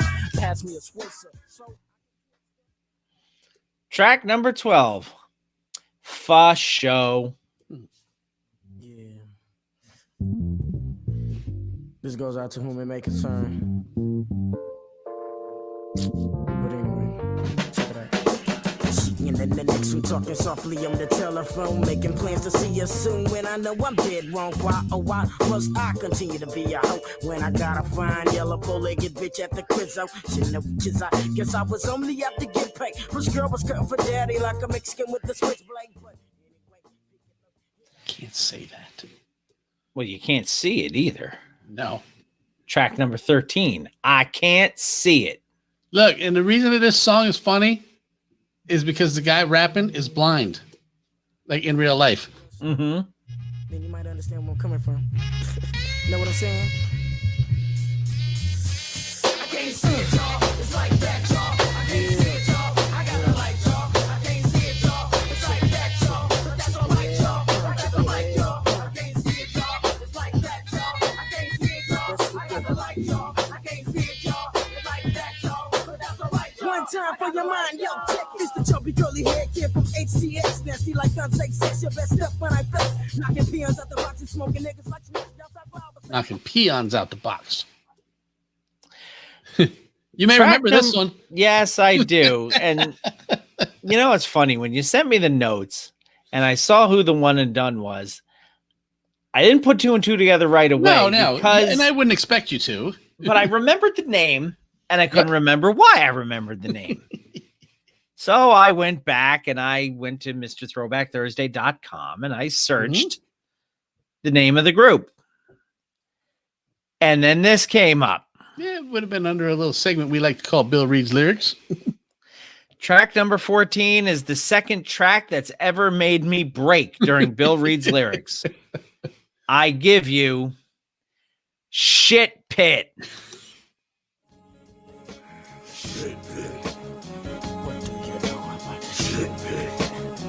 What do you know about the shit pit? I took a dive in the shit pit. Oh no, not my gal, but another stanky, funky, dirty bitch named Val who told me she was on her period. I didn't want to hear that shit, so I said fuck it, pulled out my dick and stuck it in her shit pit. The place that nobody wants to go, the shit pit. And her stanky booty. Stanky booty hole. It's even worse when you hear it recorded. And there's thank you. She's a Rudy Poot. She's an Uncle Rumpy. She is. Track number 15. I think this is another one that it is. I've done so much from this rant. I didn't break on this one though. No. Track 15. Your pussy's like dope.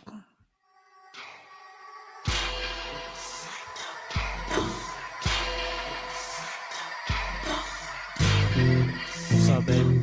Nah, I just sitting here eating this tuna fish sandwich and all. So I'm just told me to get your leather. Tell you how good that pussy is. You know, I appreciate it. Check it out. Roses are red, milk is green. Your pussy's like dope, girl, like geek and I feed. I wake up in the morning with my dick brick hard. Awakened by the sound of the way your pussy farts. I get up. And there's a reason why you kept using Thespians. this. Yes. Track number 16. Came Knock It Down. Yes. Featuring Too Low, 3264, Cozy K, Ed Jack Kilo, Les Monet, No Doze, Ricardo Royal, Scarface, God Smith damn. D, and the Unwrappable. Look at a 7.5 minute song. And 6.5 was And just reading off who's in it. Savion Glover. Puffing on a blunt, best a pill, I fucking dribble, kicking motion. That's versatile in my mind, you might find civil. Click, click, your niggas recognize the sound. Fill up from the south, nigga, we came to get down. Where do we go from here? I don't know, but here's my motherfucking Glock to your ear. The nigga say mercy. Oh, I gotta tell it. Lord have mercy. No, yeah, but you will appreciate it when we do get there.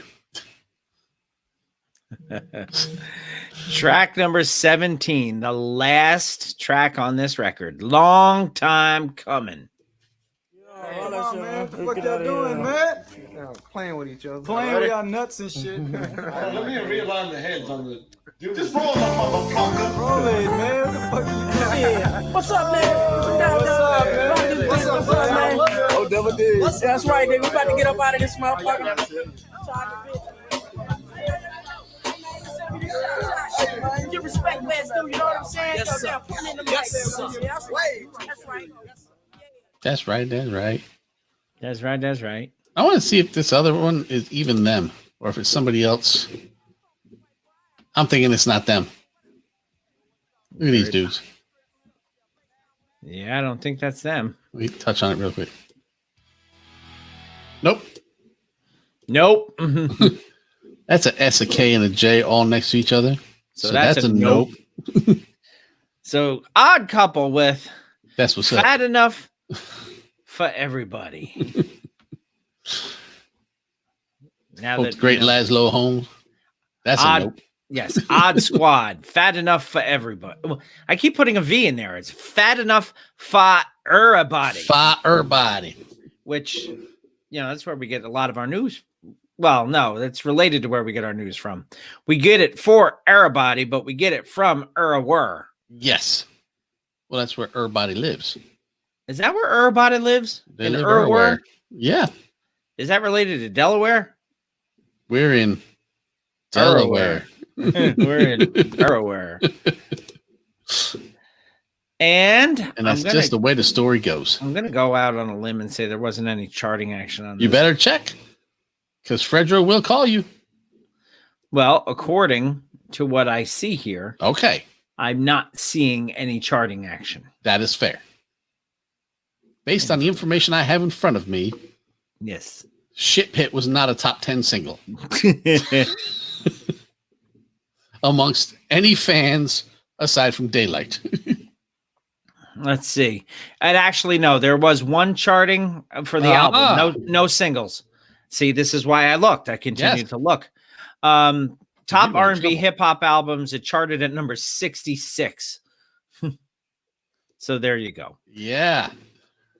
Scarface said that it was the greatest greatest album ever released on Rap-A-Lot Records. See, told you. Rob Quest is blind, the one rapper, like you said. And, he pokes lighthearted fun on, I can't see it, at the fact that he's blind and he can't see. He needs to wear his sunglasses like DMC. Now it's time for our record of the week. And anytime we can have this group as a record of the week is a good thing. Yes. But the reason why this group is the record of the week this week is because... Isn't just because I like him that much.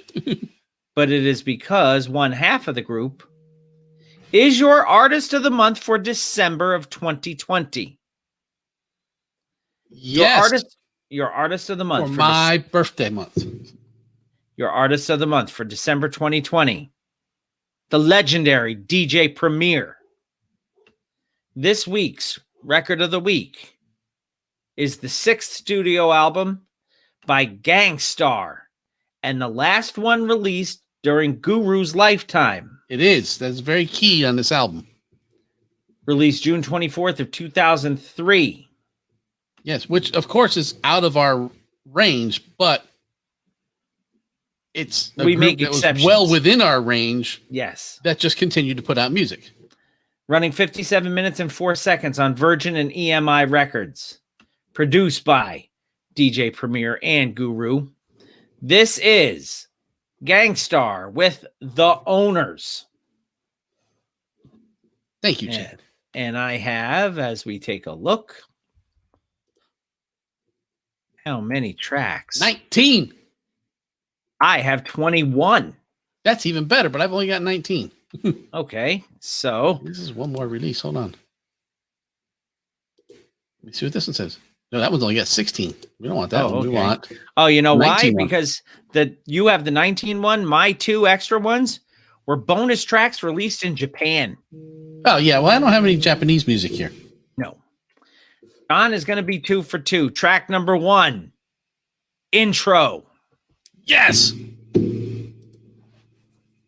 What's going on, man?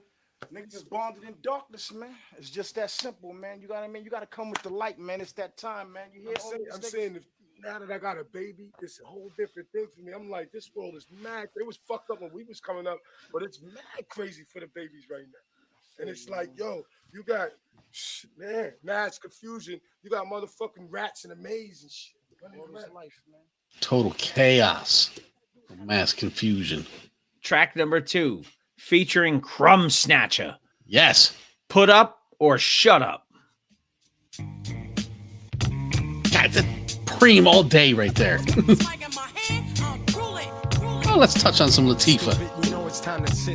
Just his style of scratching you can recognize. Yes. Fight before he hit the ring. Like when I tell these corporate leeches they can't get a thing. Or when I tell relentless rappers they had better sing. The position that anyone holds could be up to grabs. I'm waiting up the app to see if anyone folds. Since I was 21 years old and legal, I knew the difference between gimmicky gangsters and powerful people.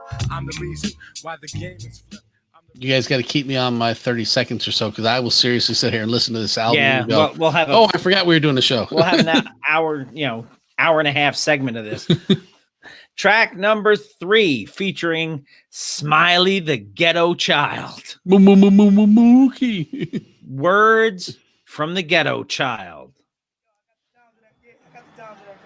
Yo. Yo, Frank, what's good? What's good, man? You still fucking with that shit, son? Yo, don't even come at me with that bullshit, man. What's up? I'm saying, man, you said you was gonna leave this shit alone. You still on that bullshit, nigga. Son, I leave it alone when you come in and get ready with this music, B. What the fuck? I'm saying, man, who the fuck you think you are, man?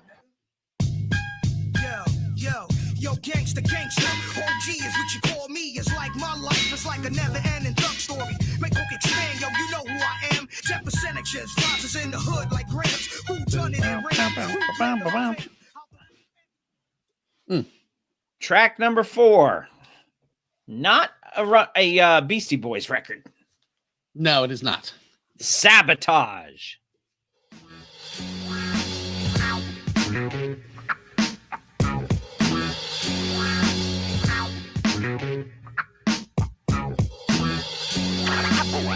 I want the public to know just what goes on.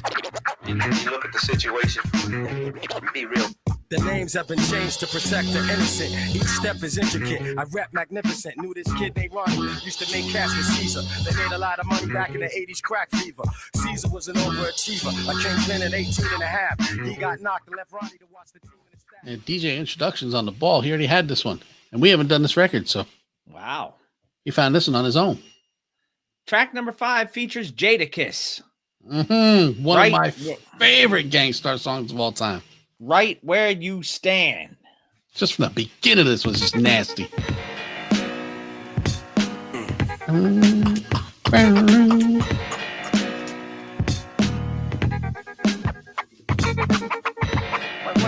What can I say? Let me explain this to you.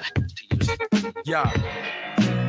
Yo, I don't even want to fight with you, man. I lay you right where you stand. You can catch a few shells, one go right through your polo, man. Usually I'm dolo and I got a crazy team. Call Kiss to ride on you, watch for the laser beam. Shit, it's that OG flavor.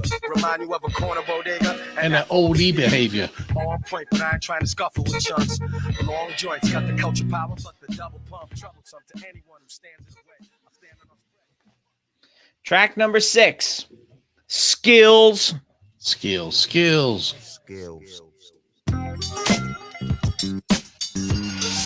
The microphone. Excuse me.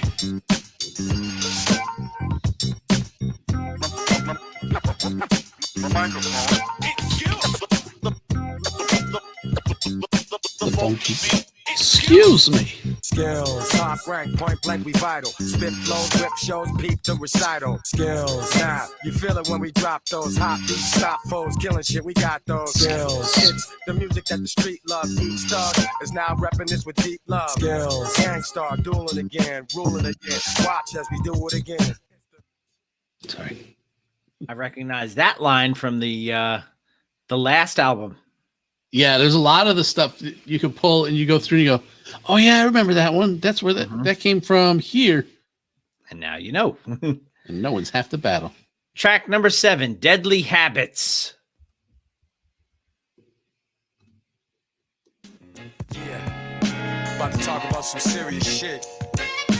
Deadly habits. You know, everybody's got them. They'll never Just know. some niggas try to front, try to cover shit up. But fuck that. I be wildin' sometimes, you know why? Cause suckers be thinking that shit is sweet. Niggas be thinking that rap niggas ain't real. Yeah, well, that's alright. That's alright. Let them think what they want. Yo, I'm steady at it with the deadly habits. I pray for the best outcome, son, but my dome's already shattered by the shit that's occurred. Driving home tipsy from the club.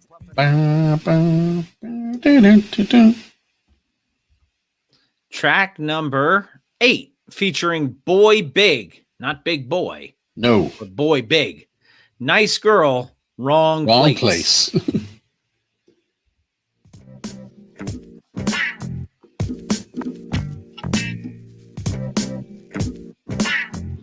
Just a nice girl in the wrong place. Just a nice girl in the wrong place. What's a nice girl like you doing in a place like this? You wanna take my chips? I wanna take you on trips so you can help me get my money. Go ahead, try it for me. Here's the story of my honey. I'm the owner and I'll do more than bone you. Maybe help you advance like Prince did Apollonia. I just had to get to that line for John and Sarah. I might help you advance like Prince did Apollonia. Track number 9, Peace of Mind. Not mind, No. mine. Is this shit that y'all are listening to nowadays on the radio, man? You call that shit hip-hop? That's some faggot bitch shit y'all are listening to. All you DJs are letting the program directors handcuff you and sit there and tell you how to mix?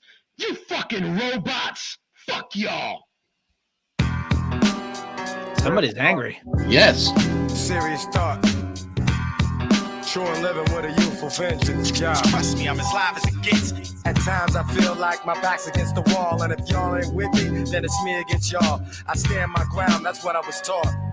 While others stand around, I hold it down like a fort. In the midst of war, I find peace within. Run, lock your door, don't let the beats get in. Track number 10 features Fat Joe and MOP. The first time ever I saw a gauge. Who got guns? Saw a gauge.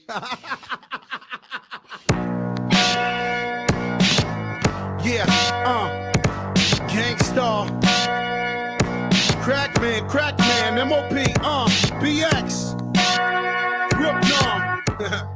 Come on, living legends, you heard me? Make a note of it. Yeah,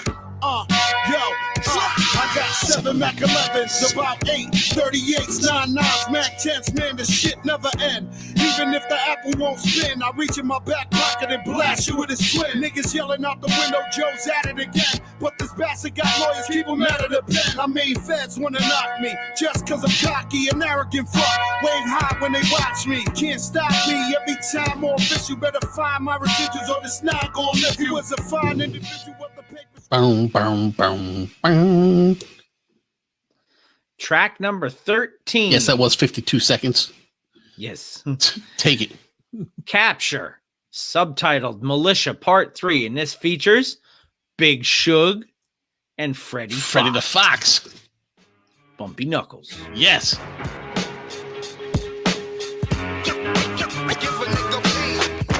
Listen to a brother who knows.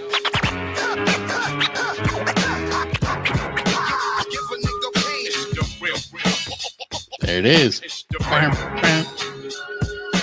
First name better, last name wrong. I drop bombs, hit you with the curse of Javon. Broken arms, shattered glasses, whipped asses. I advise you to tell us where the cash is. Itchy fingers cause nothing but gunpowder. We disallow horny cats in the camp. We the champs, not really the boast of brag. This is a dangerous album for me. I can very easily be playing over a minute of each song because I get so drawn into it and they go, oh shit. Track number 12, Play to Win. All run together. Yes.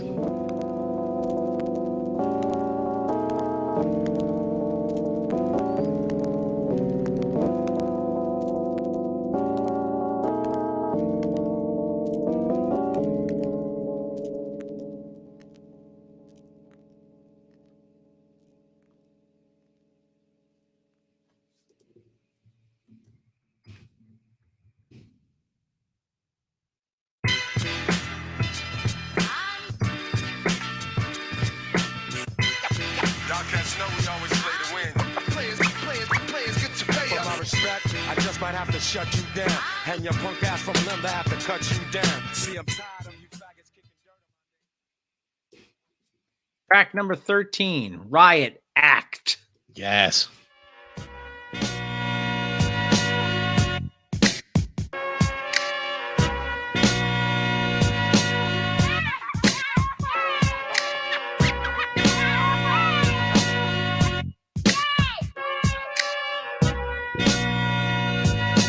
Riot Act, this is where we really prepare.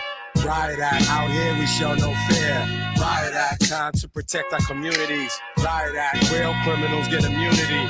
Riot Act, eye for an eye, so yo, who want it? Riot Act, rushing all you cowards who front it. Track number 14, Heine. We gotta do Heine. The bitch said pants stand behind me and put that monster in my hiney. Heine. My dick about killing, never been about game. When there wasn't pussy, there was always my hang. 9.5, I'll get you in the dame. Anything less is just a goddamn shame. Check my balls, my shit got blue wrinkles on the face. For them bitches who had the nerve to put me out they place in they hiney. In the shit pit. There's only one shit pit. Track number 15, Same Team, No Games, features NYGs and H Stacks. Same team, no games. Featuring the New York Giants. First place New York Giants.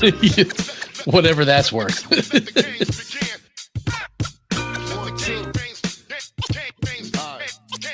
I just go in whenever I feel like it. Let's go.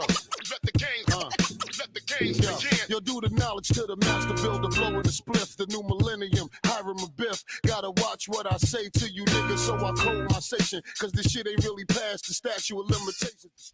Speaking of, who's your quarterback now? I think it's going to be Colt McCoy. That's right.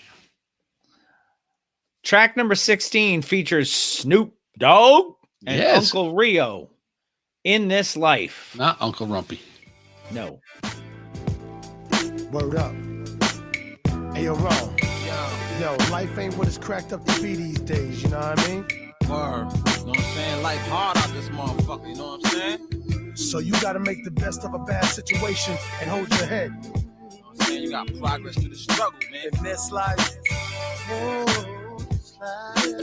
You better wake up. in this life, talking about this life. Talk about this live. What's up, Lieutenant Tom? Lieutenant Tom joining the feed. Lieutenant Tom. Wow. There's a name we From haven't. freezing ass Michigan.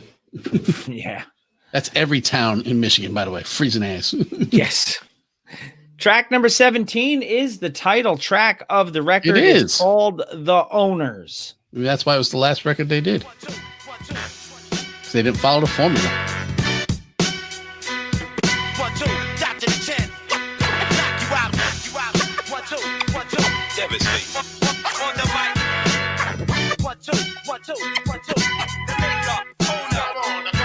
Got you quit it, skid it, fearing what we might do, and you can give me all mine in cash. That will suffice, dude. In the streets deep, we roll through the city. Let me tell you a little something special about Guru. When he would do an album, not a record, people, an album, he would, before they started anything, he would walk into the room, grab a pen and a piece of paper, and write down the name of all the tracks for the album before writing any lyrics or any songs. He would just write down the titles of everything, and they would go from there. How fucking crazy is that? He's just nuts. I'm going to write a song called The Owners.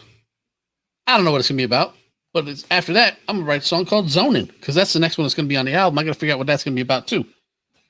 Okay. So then let's play track number 18, Zonin. Let's do that.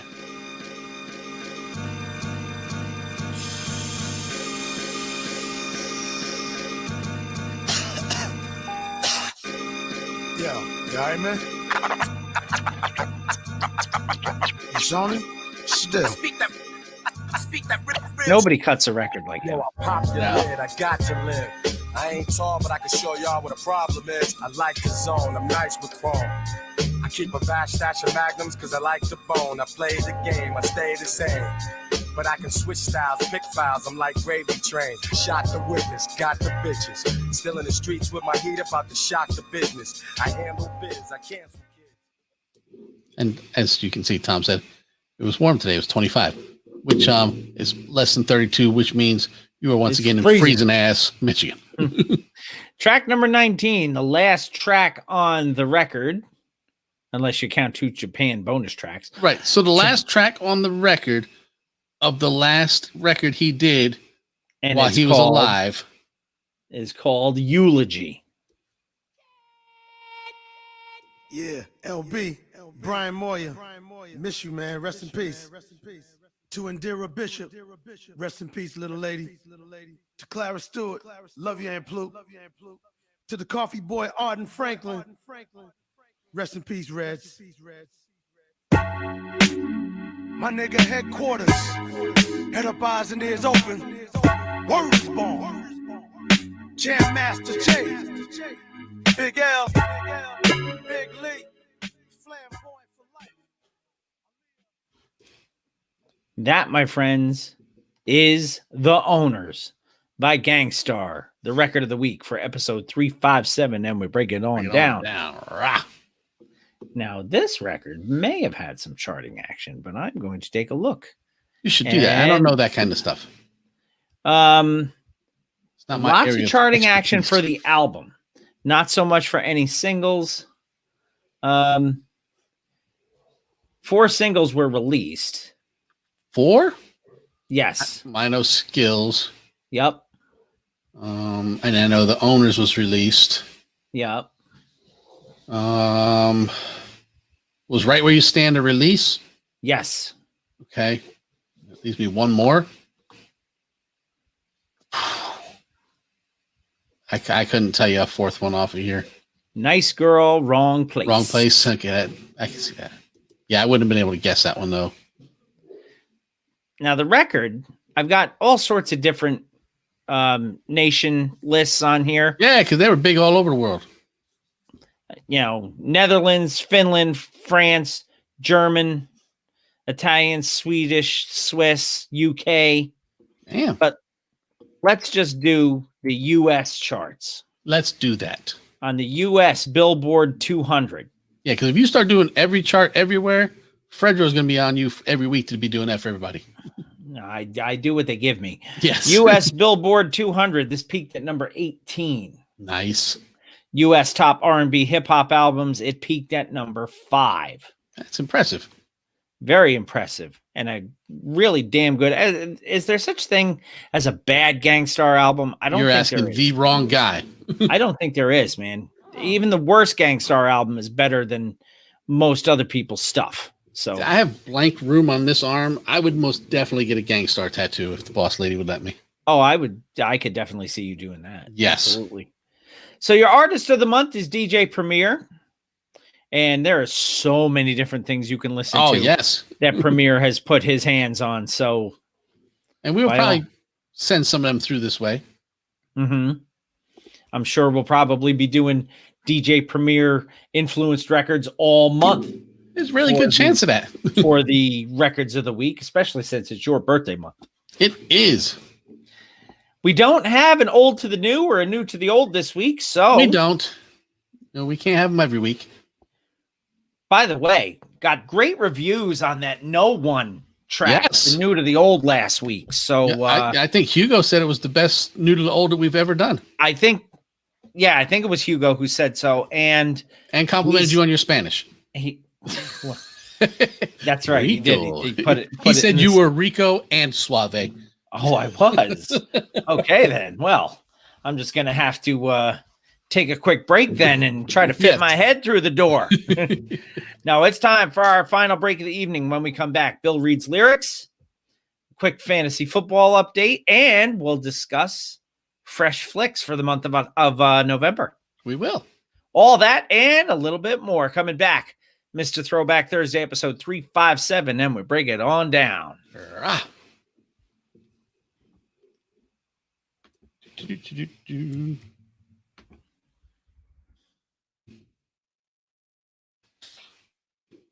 Get some shit together here.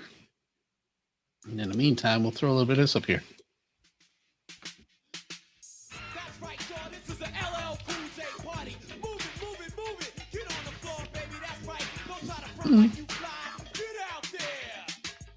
Summer nightmare on Elm Street, hellified. Let's see, what do we have? We haven't used in a while. By the way, McRib comes back December 2nd, so it'll be out Wednesday. Yes.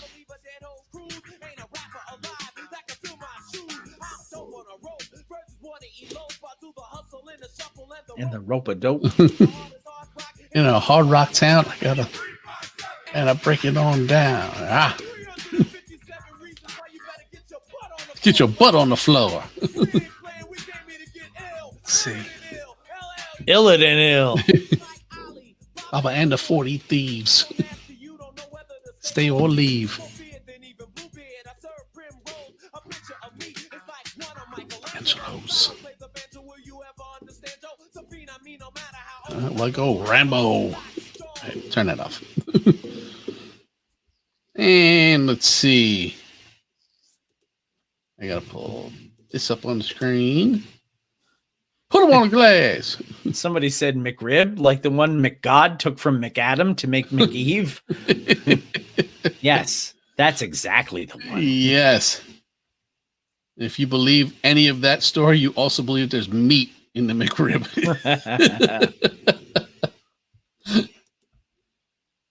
You got to go to Germany and you get it year round. Really? Says who? In Germany, it's available year round.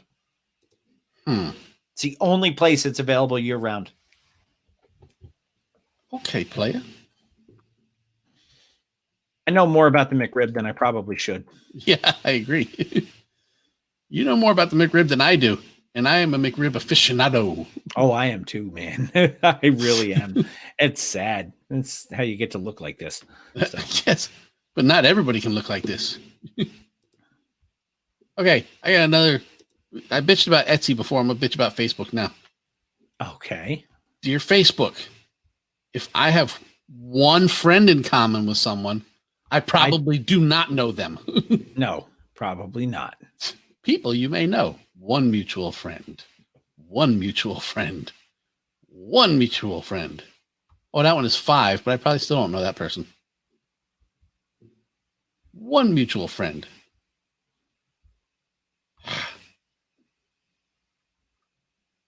Dum-dums. What kind of stupid algorithm is that? Wait. Hold on. We're going to visit this first. Okay. Lieutenant Tom. And we will follow with Gail.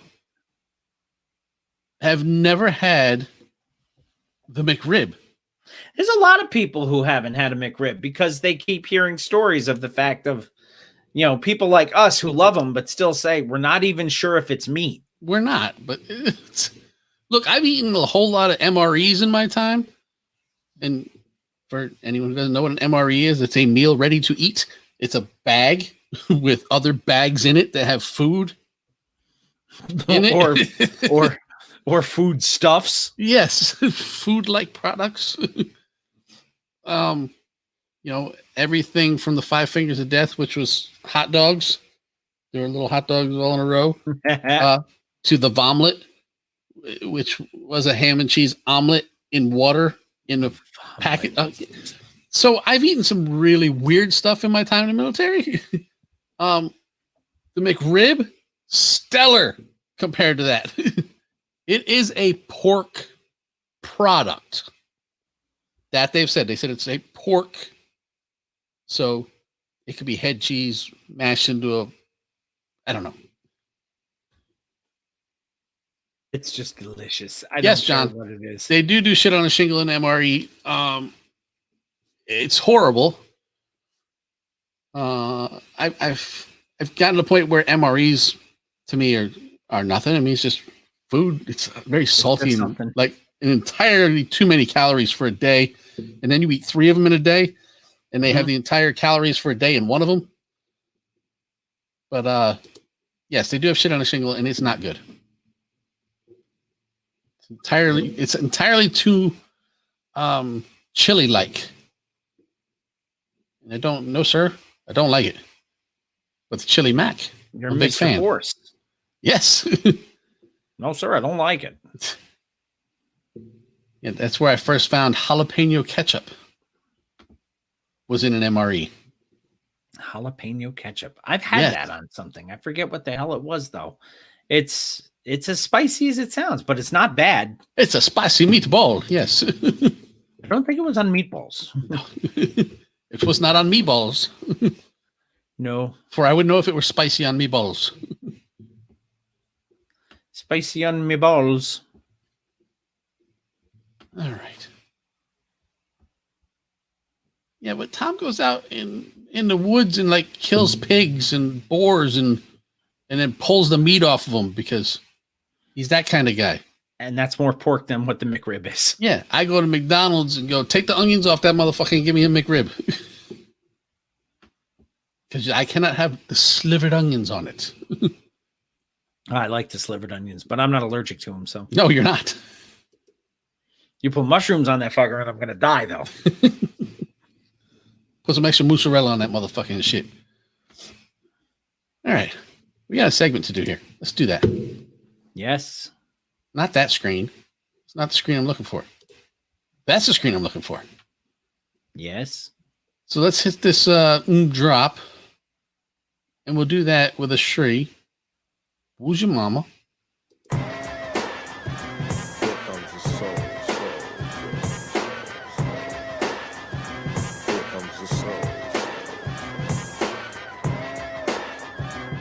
What's up, y'all? It's the Soul Brother #1 Pete Rock. Shout out to Jamie and Bill on Mr. Throwback Thursday. Peace and love, baby. Thank you for your support. Honeys always ask what's the bulge in my pocket. I tell them papers. I rock from top to bottom. Never hesitate to say, I got him. Yeah, now I'm going to go back because I put up the wrong one. I know you don't know I put up the wrong one, but as you can see on the screen here, if I go to Pete Rock, I got a Pete Rock there and a Pete Rock there. Yeah. I wanted this one. And I got the other one. So we're going to do the right one. Okay. And then we'll come back in. Let's do this with a Shri. You can never go wrong with Pete Rock. You can't. Who's your mama? Here comes the soul. Y'all, it's the Soul Brother #1 Pete Rock. Shout out to Jamie and Bill on Mr. Throwback Thursday. Peace and love, baby. Thank you for your support. One love, one love, one love, one love, one love. He's a sweet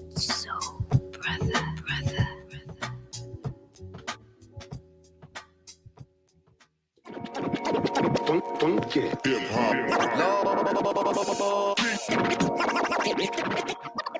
it starts with Bill. I'm Bill S. Preston. It's called reading. Top to bottom, left to right. Group words together as a sentence. Take Tylenol for any headaches. Midol for any cramps. Most people probably don't listen to the lyrics, but they should. Welcome to Bill Reads Lyrics. Welcome back, everybody, to Mr. Throwback Thursday, episode 357, and we break it on down. It is indeed time for Bill Reads Lyrics. It is. So, why don't you throw me some lyrics? Because I have to find some fucking piano first. Oh, Lieutenant Tom offering us his old burned out coach who came over and tried to instill the Patriot way in Detroit and realized he didn't have didn't have Patriot players. No, well, the Patriots don't even have Patriot players anymore. No, but here's the thing. You know what? Detroit has some talent, but the GM, their coaching staff, though. The GM and the coach had no idea. Well, they got rid of both of them, so yeah. It was Bob Quinn. Was that who the GM was? Lieutenant Tom? I think it was Bob Quinn. I think you just like to forget who that was. Yeah, it's terrible, man, because they were so. I watched a couple of different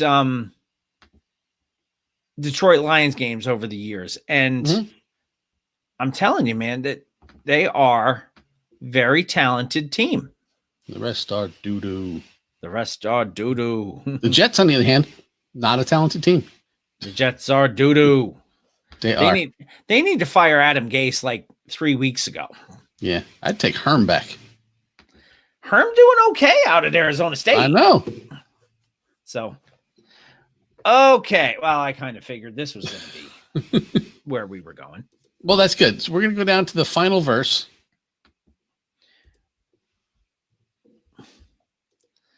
And that would be female rapper. Of course it would.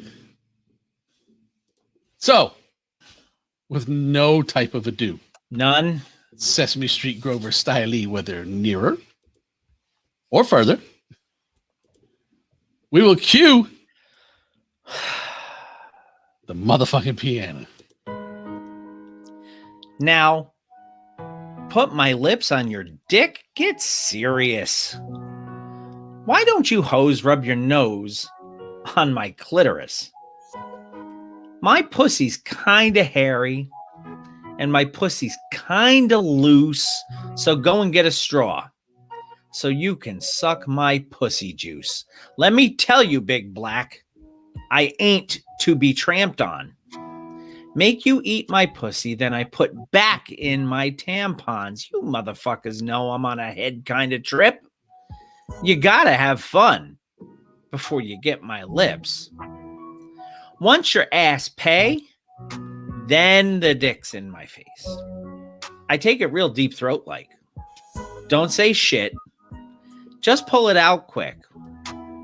Let me lick, lick, lick on your big fat dick. If you want to make me nut, stick your finger in my butt. You can call me Dirty South. I lick your dick and your nuts. But I gots to get paid. So how much do I get?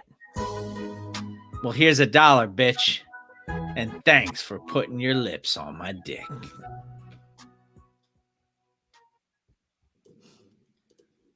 Very nice. Very nice. There was a couple of moments where I had like, to breathe.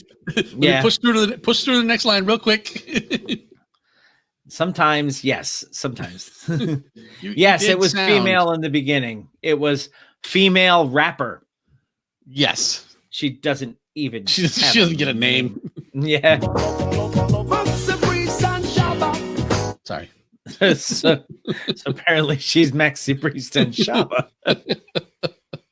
Jamie delivered on this one. This was part of our one and done this week. It was. That was Put Cha Lips by Odd Squad, which was the one and done this week. Yes. Yeah, I went through the track she listing. Raps all right. Female rapper with a W is more like it, like Gail wrote it.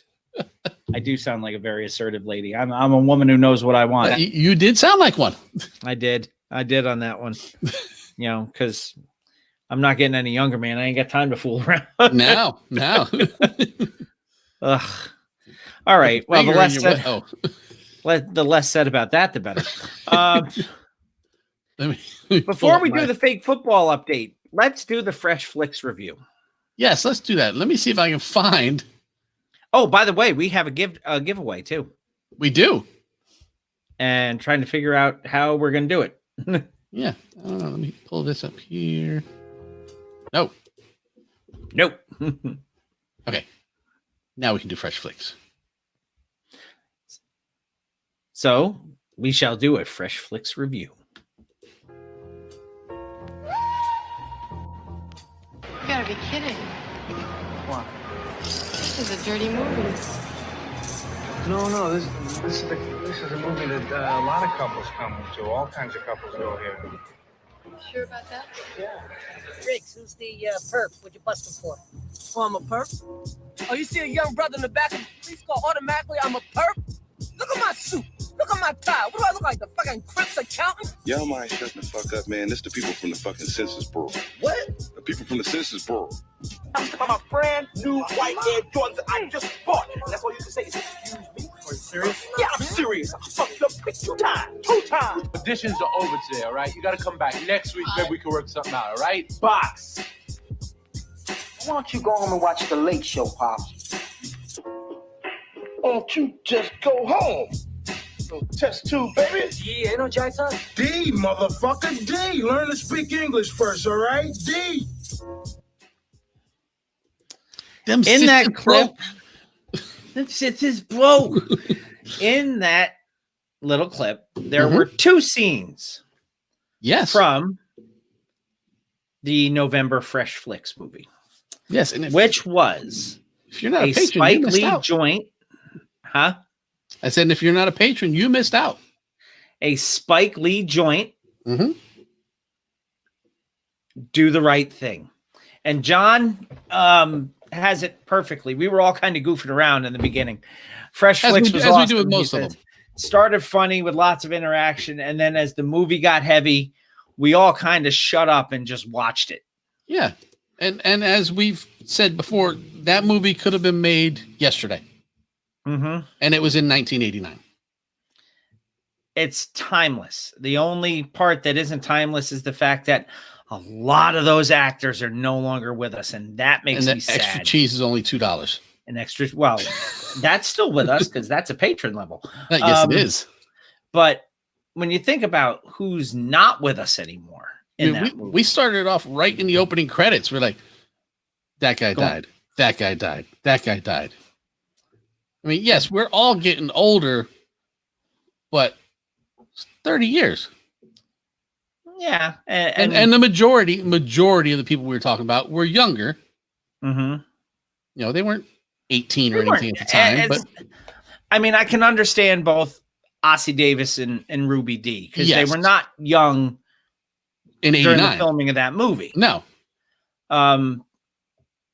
Just classic parts. And it was both introducing Rosie Perez. Yes. Who the guy who played ML was his name. 2 of the 3 guys on the corner are gone. ML and Sweet Dick Willie. Sweet Dick Willie. Did your mother give you that name? Mm-hmm. The only one that's left is Coconut, as they kept calling him. Yeah. And that was who was that? Donald Faison or Frankie Faison? Frankie Faison, yes. Donald Faison, I think, is his son. Is he? I think so. I'd have to look, but if you notice, there's a little bit of a resemblance there, anyway. But for those who don't know, oddly enough, yes, it's a hip hop movie because yes, the Fight the Power in the opening credits, where Rosie doing her whole yes, and Radio Raheem, played by the wonderful Bill Nunn, who, yes, again, Radio Raheem, I think, was probably about the character was only about 17 years old, 19 years old in that movie. Yeah. I think Bill Nunn was probably about 22 when he filmed it. Because what was Spike's movie? The next one was Mo Better Blues his next one? I think so, because he was in that too. Yes, but I understand that he was makeup gray. Yeah. But he looked much older. He was also, well, he was gray in a non-Spike Lee movie. He was in Sister Act. And he had gray hair there. But Bill Nunn was just iconic role. Yeah, and if Radio I could Raheem move my screen, you could see my Ask Him picture of Radio Raheem in the background. Mm-hmm. For those who don't know the movie, Takes place on basically the hottest day of the year. I was going to say it's a synopsis of the hottest day of the year in Bed-Stuy, Bedford-Stuyvesant, Brooklyn. It features It's hot. It features a pizza delivery boy played by Spike Lee named Mookie. Mm-hmm. And his issues with his employer, Sal's Pizza, owned by Sal, played by the wonderful Danny Aiello. But Mookie didn't have an issue. He didn't have a problem with Sal. No. Mookie's problem was with one person in that family. You had Sal, the father. Mm-hmm. You had Pino, the younger son. And Who then was you also had in Tougher Than Leather. Yes. And then you had Vito, who was played by John Turturro. Yes. And The Jesus. Yeah. From Lebowski. And basically the guy who doesn't want to be there, Right. doesn't want to even Vito, own a pizza Vito doesn't place. understand why they are an Italian family running an Italian pizzeria in a black In neighborhood. Bed-Stuy, and Brooklyn. not in their own neighborhood. That's Vito's big issue. Yeah. Why are we here with these people and not with our people supporting our community? That was Vito's big issue. And it showed through the whole film. Mm-hmm. You know, Pino was happy to be there. He got along with everybody in the neighborhood. Sal was happy to be there because his pizza, these kids grew up on his pizza. Mm-hmm. You know, so Sal was an establishment and he knew it and he liked it. You know, Vito just wanted out. Right. And Vito didn't care who he insulted, you know, constantly running off at the mouth. You had Giancarlo Esposito as Mookie's friend bugging out. Yeah. Who, you know, as you saw in the clip, had his Jordans messed up. Yeah. Them shits is broke. Martin Lawrence with a speech impediment, which I'm not sure why, as one of his friends. And I'm wondering, did his character, was it written that he had one? Or did he Martin just play say, it that way? I think my guy has a speech impediment? But again, not as bad as Smiley, but Smiley just had a bad stutter. Yes. And Smiley was mentally deficient. Yes. Smiley was not even in the original script. Oh no. Roger Gouverneur Smith, who played Smiley, showed up at the auditions to audition for another part, and they wrote Smiley in for him. And I told you, him in New Jack City, you would never realize it was the same guy. The same guy. Nope. He gets stabbed in the hand for being an uppity bitch. And then uppity bitch. But, you know, Mookie tries to do the right thing in accordance with the title of the movie. Demare, who is, I guess we could say a drunk. DA, drunk ass. That's according to Steve White was the actor. I don't remember the character's name. Yeah. Ahmad, yes. Yeah, he says that Demare, DA stands for drunk ass, because, you know, Demare just likes his cold Miller High Life in this fucking joint. Pop liquor. ask a man to change his beer. Yes. It tastes like old cold pot liquor. Yeah, but it's a very, very tensions are high and between the races, and it's not just black and white.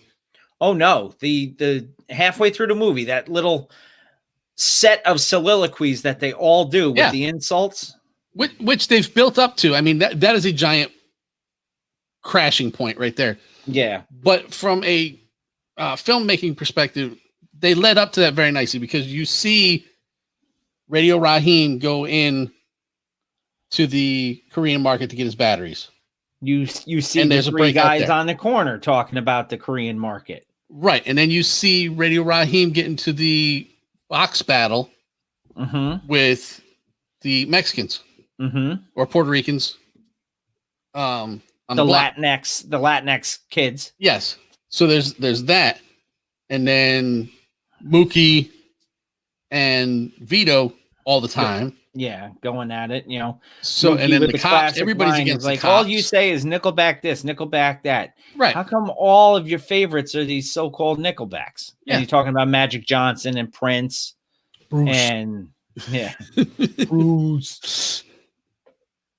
No, but so you see all of these interactions, the police interacting with the neighborhood. Right. And there's good and bad from the police too. It's not paint the cops in a bad light. That's not what the movie's about, because when the cops come out and shut the hydrant off, it's doing their job. But the old Italian dude who's driving by, he's like, I want them all arrested. He's like, The guy who "Sir, played if I Phil were you, I'd just get out Leotardo of in here." The Sopranos. Yeah. So if I were you, I would get in your car and leave here before these guys start to strip it. Did you get any names, sir? Did I get any fucking Mo and Joe? Mo and Joe. The last name? What? Black. Mo and Joe Black. So they're brothers. Yeah, they're brothers. So, well, at the end of the movie, one cop is the bad guy. Cop who was played by Danny Aiello's son. Son, yes. Because the other cop is trying to stop him. So, and I'm not just saying this because Lieutenant Tom's here. You would think in a movie like this that the cops would be portrayed as straight evil because of the time period and because of what was going on. But Spike doesn't do that. He shows you, the one cop has a line. He's like, all right, we can fuck with people, but we got a job to do, and that's not how you do it. Right. You know? So it was good to see that. In fact, during the whole insult thing, it was the same cop who delivered the insult. Yes, it was. You know, about me to Puerto Rican. Yeah, 15 in a car, 30 in an apartment. Yeah. Yeah, but that's kind of like the Kevin Smith approach. All the stupidity comes out of the dumbest character's mouth. So he always has Jay say the ridiculous stuff. And if you think about who's saying the ridiculous stuff, I mean, other than the fact that Mookie's not non-intelligent. Mookie's no. But I'm saying from the one cop who's the bad guy in this whole scenario, the dumb stuff comes out of him. It doesn't come out of the whole police force that's there. It doesn't come out of... No, it comes out of one dumbass. Right. So there's one bad apple, blah, blah, blah. But yeah. So everybody's happy. Everybody gets along. Then everybody doesn't get along. And then at the end, everybody gets together. And it all stems from the fact that it's hot. It's hot. And Sal doesn't appreciate Radio Raheem's music. Yes. And there's no Bugging Out is upset. Yes. Bugging Out's upset that the pizza place is in a black community, but the only people that's on the wall are Italian Americans. And he said, why don't you put some brothers up on the wall? You're in our neighborhood. Why don't you show some of our people on the wall? Is what his complaint was. Did he go about it properly? No. Boycott Sal's. But I even understand that. Even his own friends, he's like, we're boycotting Sal's. And, Yeah. and all of his friends are like, man, I'm getting ready to go get a slice right now. So, Tom says Spike should remake it in Michigan in January. So we'd have the hottest day of the year and then Most another cold one with the fuck. coldest day of the year. Everybody Yeah. stays inside and types on the keyboard and yells at each other. Yeah. Do the right thing, part 2, called It's Too Fucking Cold. We had one Do the day right shooting thing. and Wear everyone was in layers. their house. Wear layers. Yeah, when But- they start the fire, everybody huddles around it to get warm. We'd be remiss if we did not mention the one and only Mr. Senior Love Daddy, Yes. who tried to be the moral compass of the whole thing, I think. Yes, because he's, the only 12-hour on the air strongman, Mm-hmm. and he sits there and looks out the window and watches everything that goes on. Sees everything. Yeah. Sees and hears it all. Kind of like Mother Sister, Yes. who looks Y'all out her need to window, chill. sees everything. I mean, And Mother Sister's my favorite character in the movie because she takes everything in as if it was personal, because as she sits in her window and watches everything that happens, that is her world. Those are her people. So when something happens, it impacts her directly. So spoiler alert. Because she's Radio emotionally Raheem invested. dies. Yes. When Radio Raheem is killed, she loses it. I mean, she physically breaks down screaming and has to be held up by the Does she know Radio Raheem? Probably not personally. She just knows he's one of the boys from the neighborhood. From the neighborhood, right. Her neighborhood. Yep. And it destroys her. Yeah, And- she is probably one of the most important characters, but you don't notice it. And her interactions with the mayor are great. You're a drunk fool. Yep. Beside that. Great movie. But yes, everyone should really watch Do the Right Thing. I mean, you can get it on Amazon Prime for, I think, $3 and change. I think I have it on DVD. I bought it at the Goodwill store for $2 or something. Yeah. Extra For the cheese. extra cheese cost, yeah. So, but it's through nefarious means, whatever. It's a movie that you want to watch a couple of different ways. You can watch it with other people, so you can talk about it with them, or as we did, you can just sit and watch it alone and just take everything in. I think mean, if even you the do that you should find someone to discuss it with after. Yeah. You cannot watch that movie and then just let it go. Go on to watch another movie. It's not like an Adam Sandler movie. You can't just watch it and go, okay, that was fun. Yeah, no. And it's not like any other Spike Lee movie either. No. Although Mookie does make a reappearance later on in was it Red Hot Summer? Red Hot Summer. Yeah, Mookie's still delivering pizzas like 20 years later. Yep. But the only thing that really bothered me about that whole movie was Sal's little fixation with Joy. That was a little uncomfortable. Well, you see that now. But You here's didn't the see that thing. in 89. But here's the thing. No, you did see it because you saw it in the reactions of both Sal's son Vito. Right, but I'm saying that's not something that you and I would have picked up on. Joy's brother Mookie, who, even though they didn't get along, were both watching this interaction like, what the fuck is this? Yes. So, and I can step back now and look at it and go, okay, Sal has seen her since she was a little kid coming into his store, and she would always get the same thing. And then she stopped coming for whatever the reason. I don't remember if she mentioned what the reason was, but she hadn't been there forever. And then she comes back and Sal's like, Joy, it's so good to see. You haven't been, Jade, I haven't seen you in forever. You used to like this. You used to like this. Oh, you don't like that anymore? Because let me make you something. Joy is her actual name. Jade was a character. So I'm like, I can look at it from a different point. Well, because I'm not related to her or him. So, the characters were related to them and looked at it differently. But I understand Sal, because he makes it a point to say, all these kids grew up eating my pizza, so they're also in a way his kids because they've been coming there for so, and then she stopped.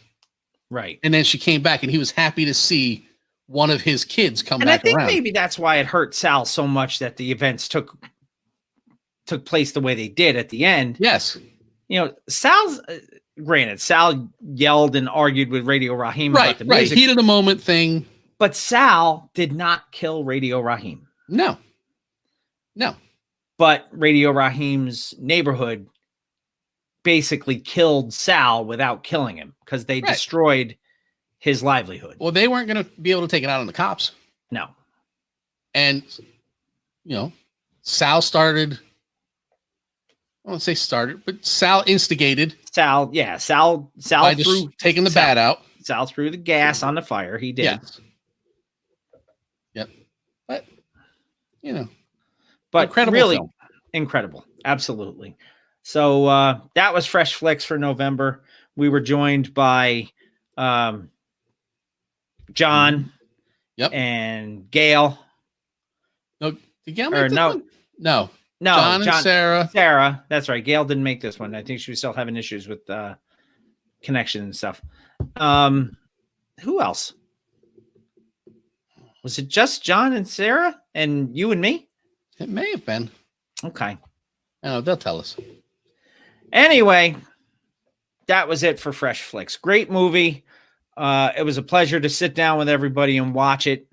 Great point by John, and the fact that, we all started off kind of laughing and joking at every little thing. And then which is how our Fresh Flicks usually goes. It kind of organically stopped, but it kept on going throughout Tougher Than Leather because that movie was doo-doo. Yes. But this movie was so good that it just organically stopped because we were all paying attention to the movie. So, yep.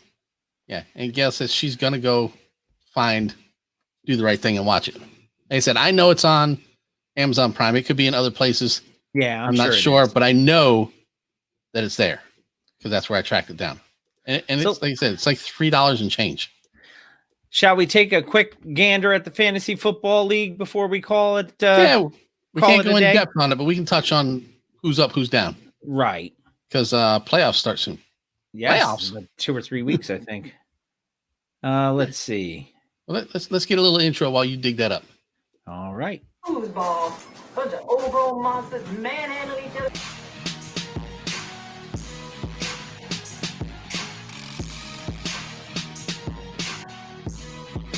Hello? You play to win the game. Playoffs? What are you talking about? Playoffs? You kidding me? Playoffs? I just hope we can win a game. That's the Jets. Actually, they don't want to win a game. Jim Moore is not even their coach. Yeah. It's so weird as I take a look at the games for this week. Oh, I mean, I'm actually winning my game, and I got players on the COVID list. So because the Pittsburgh game, well, no, the Pittsburgh game has been postponed twice now. It's been moved to a third time. Yeah, there was talk that I don't know where they are now on it, but there was talk that may be a week 18 game. Wednesday. Now it's Wednesday? Wednesday at 4:30.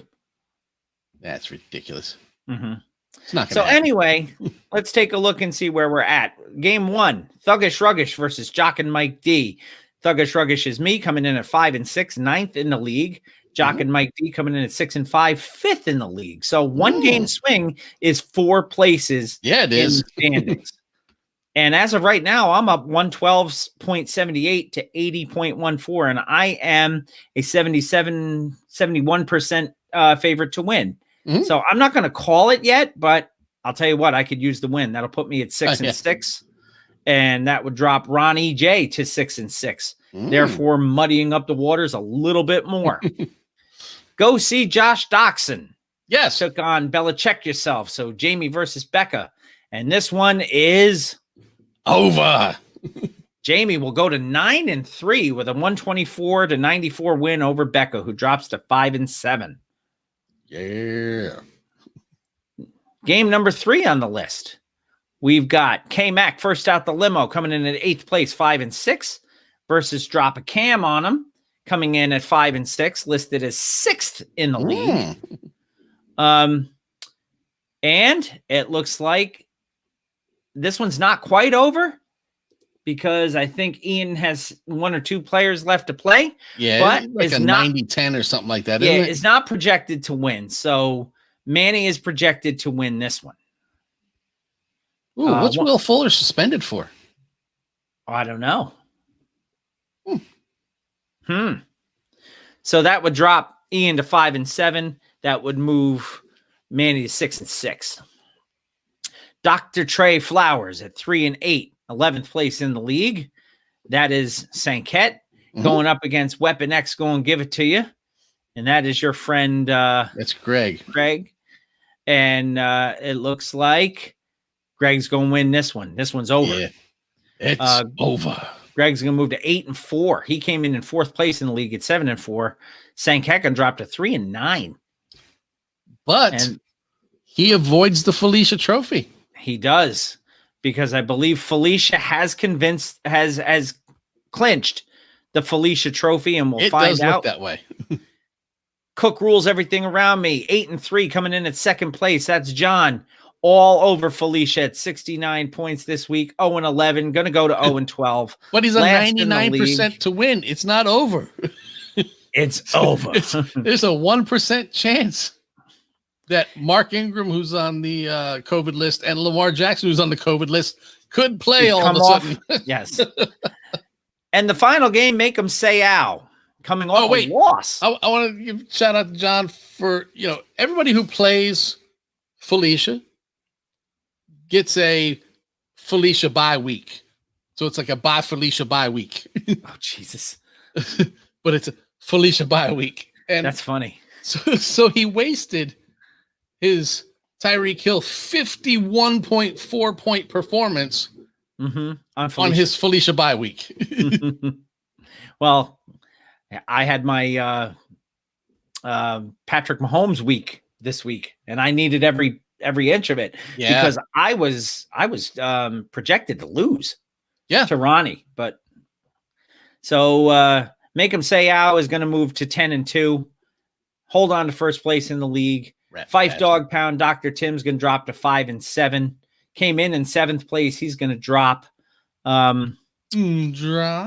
Let's see if the playoffs started today before these results are final.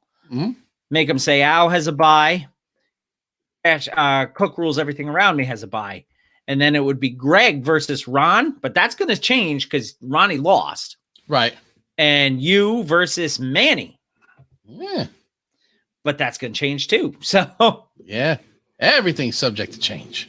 And that will start on week 14. So December 8th.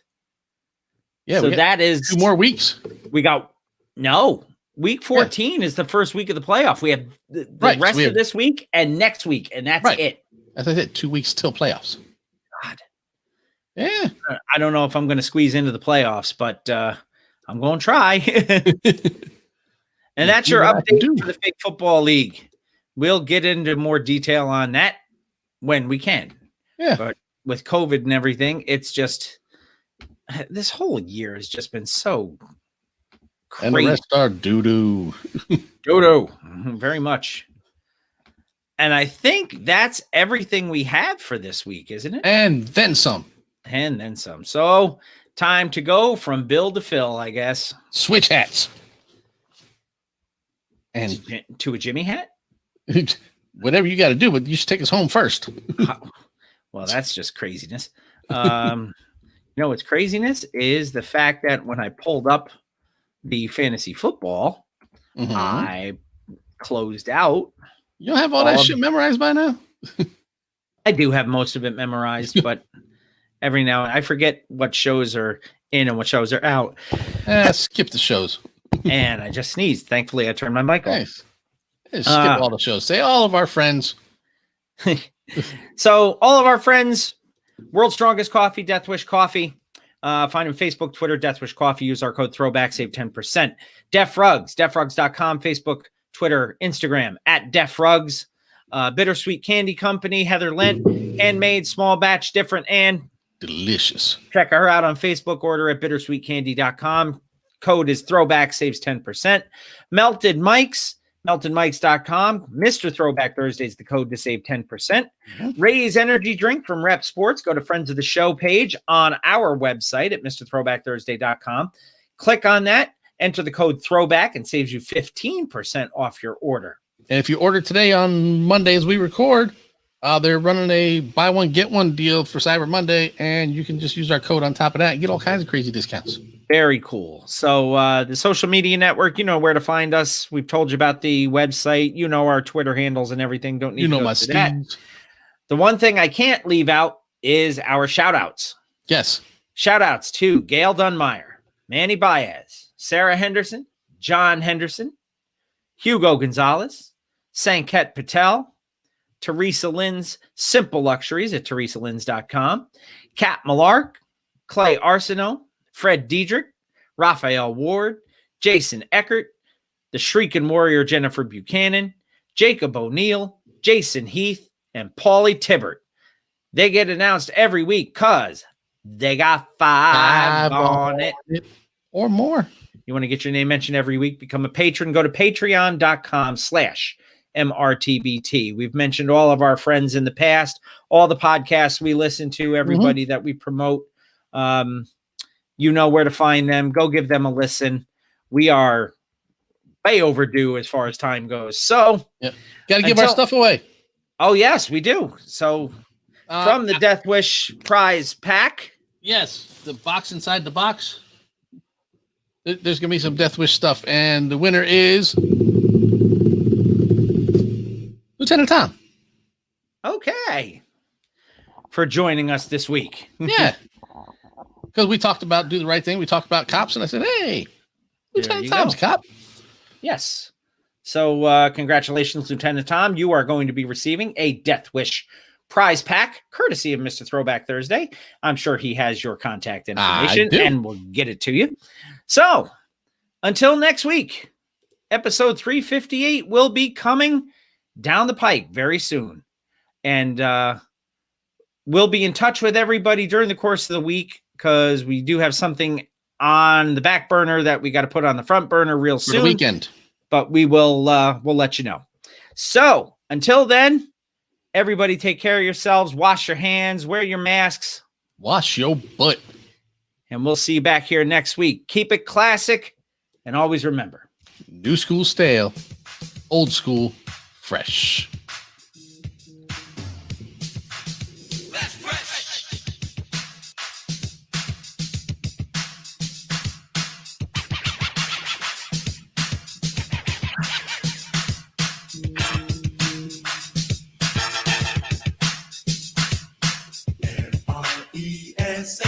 Fresh, fresh, fresh. Yo, that's fresh.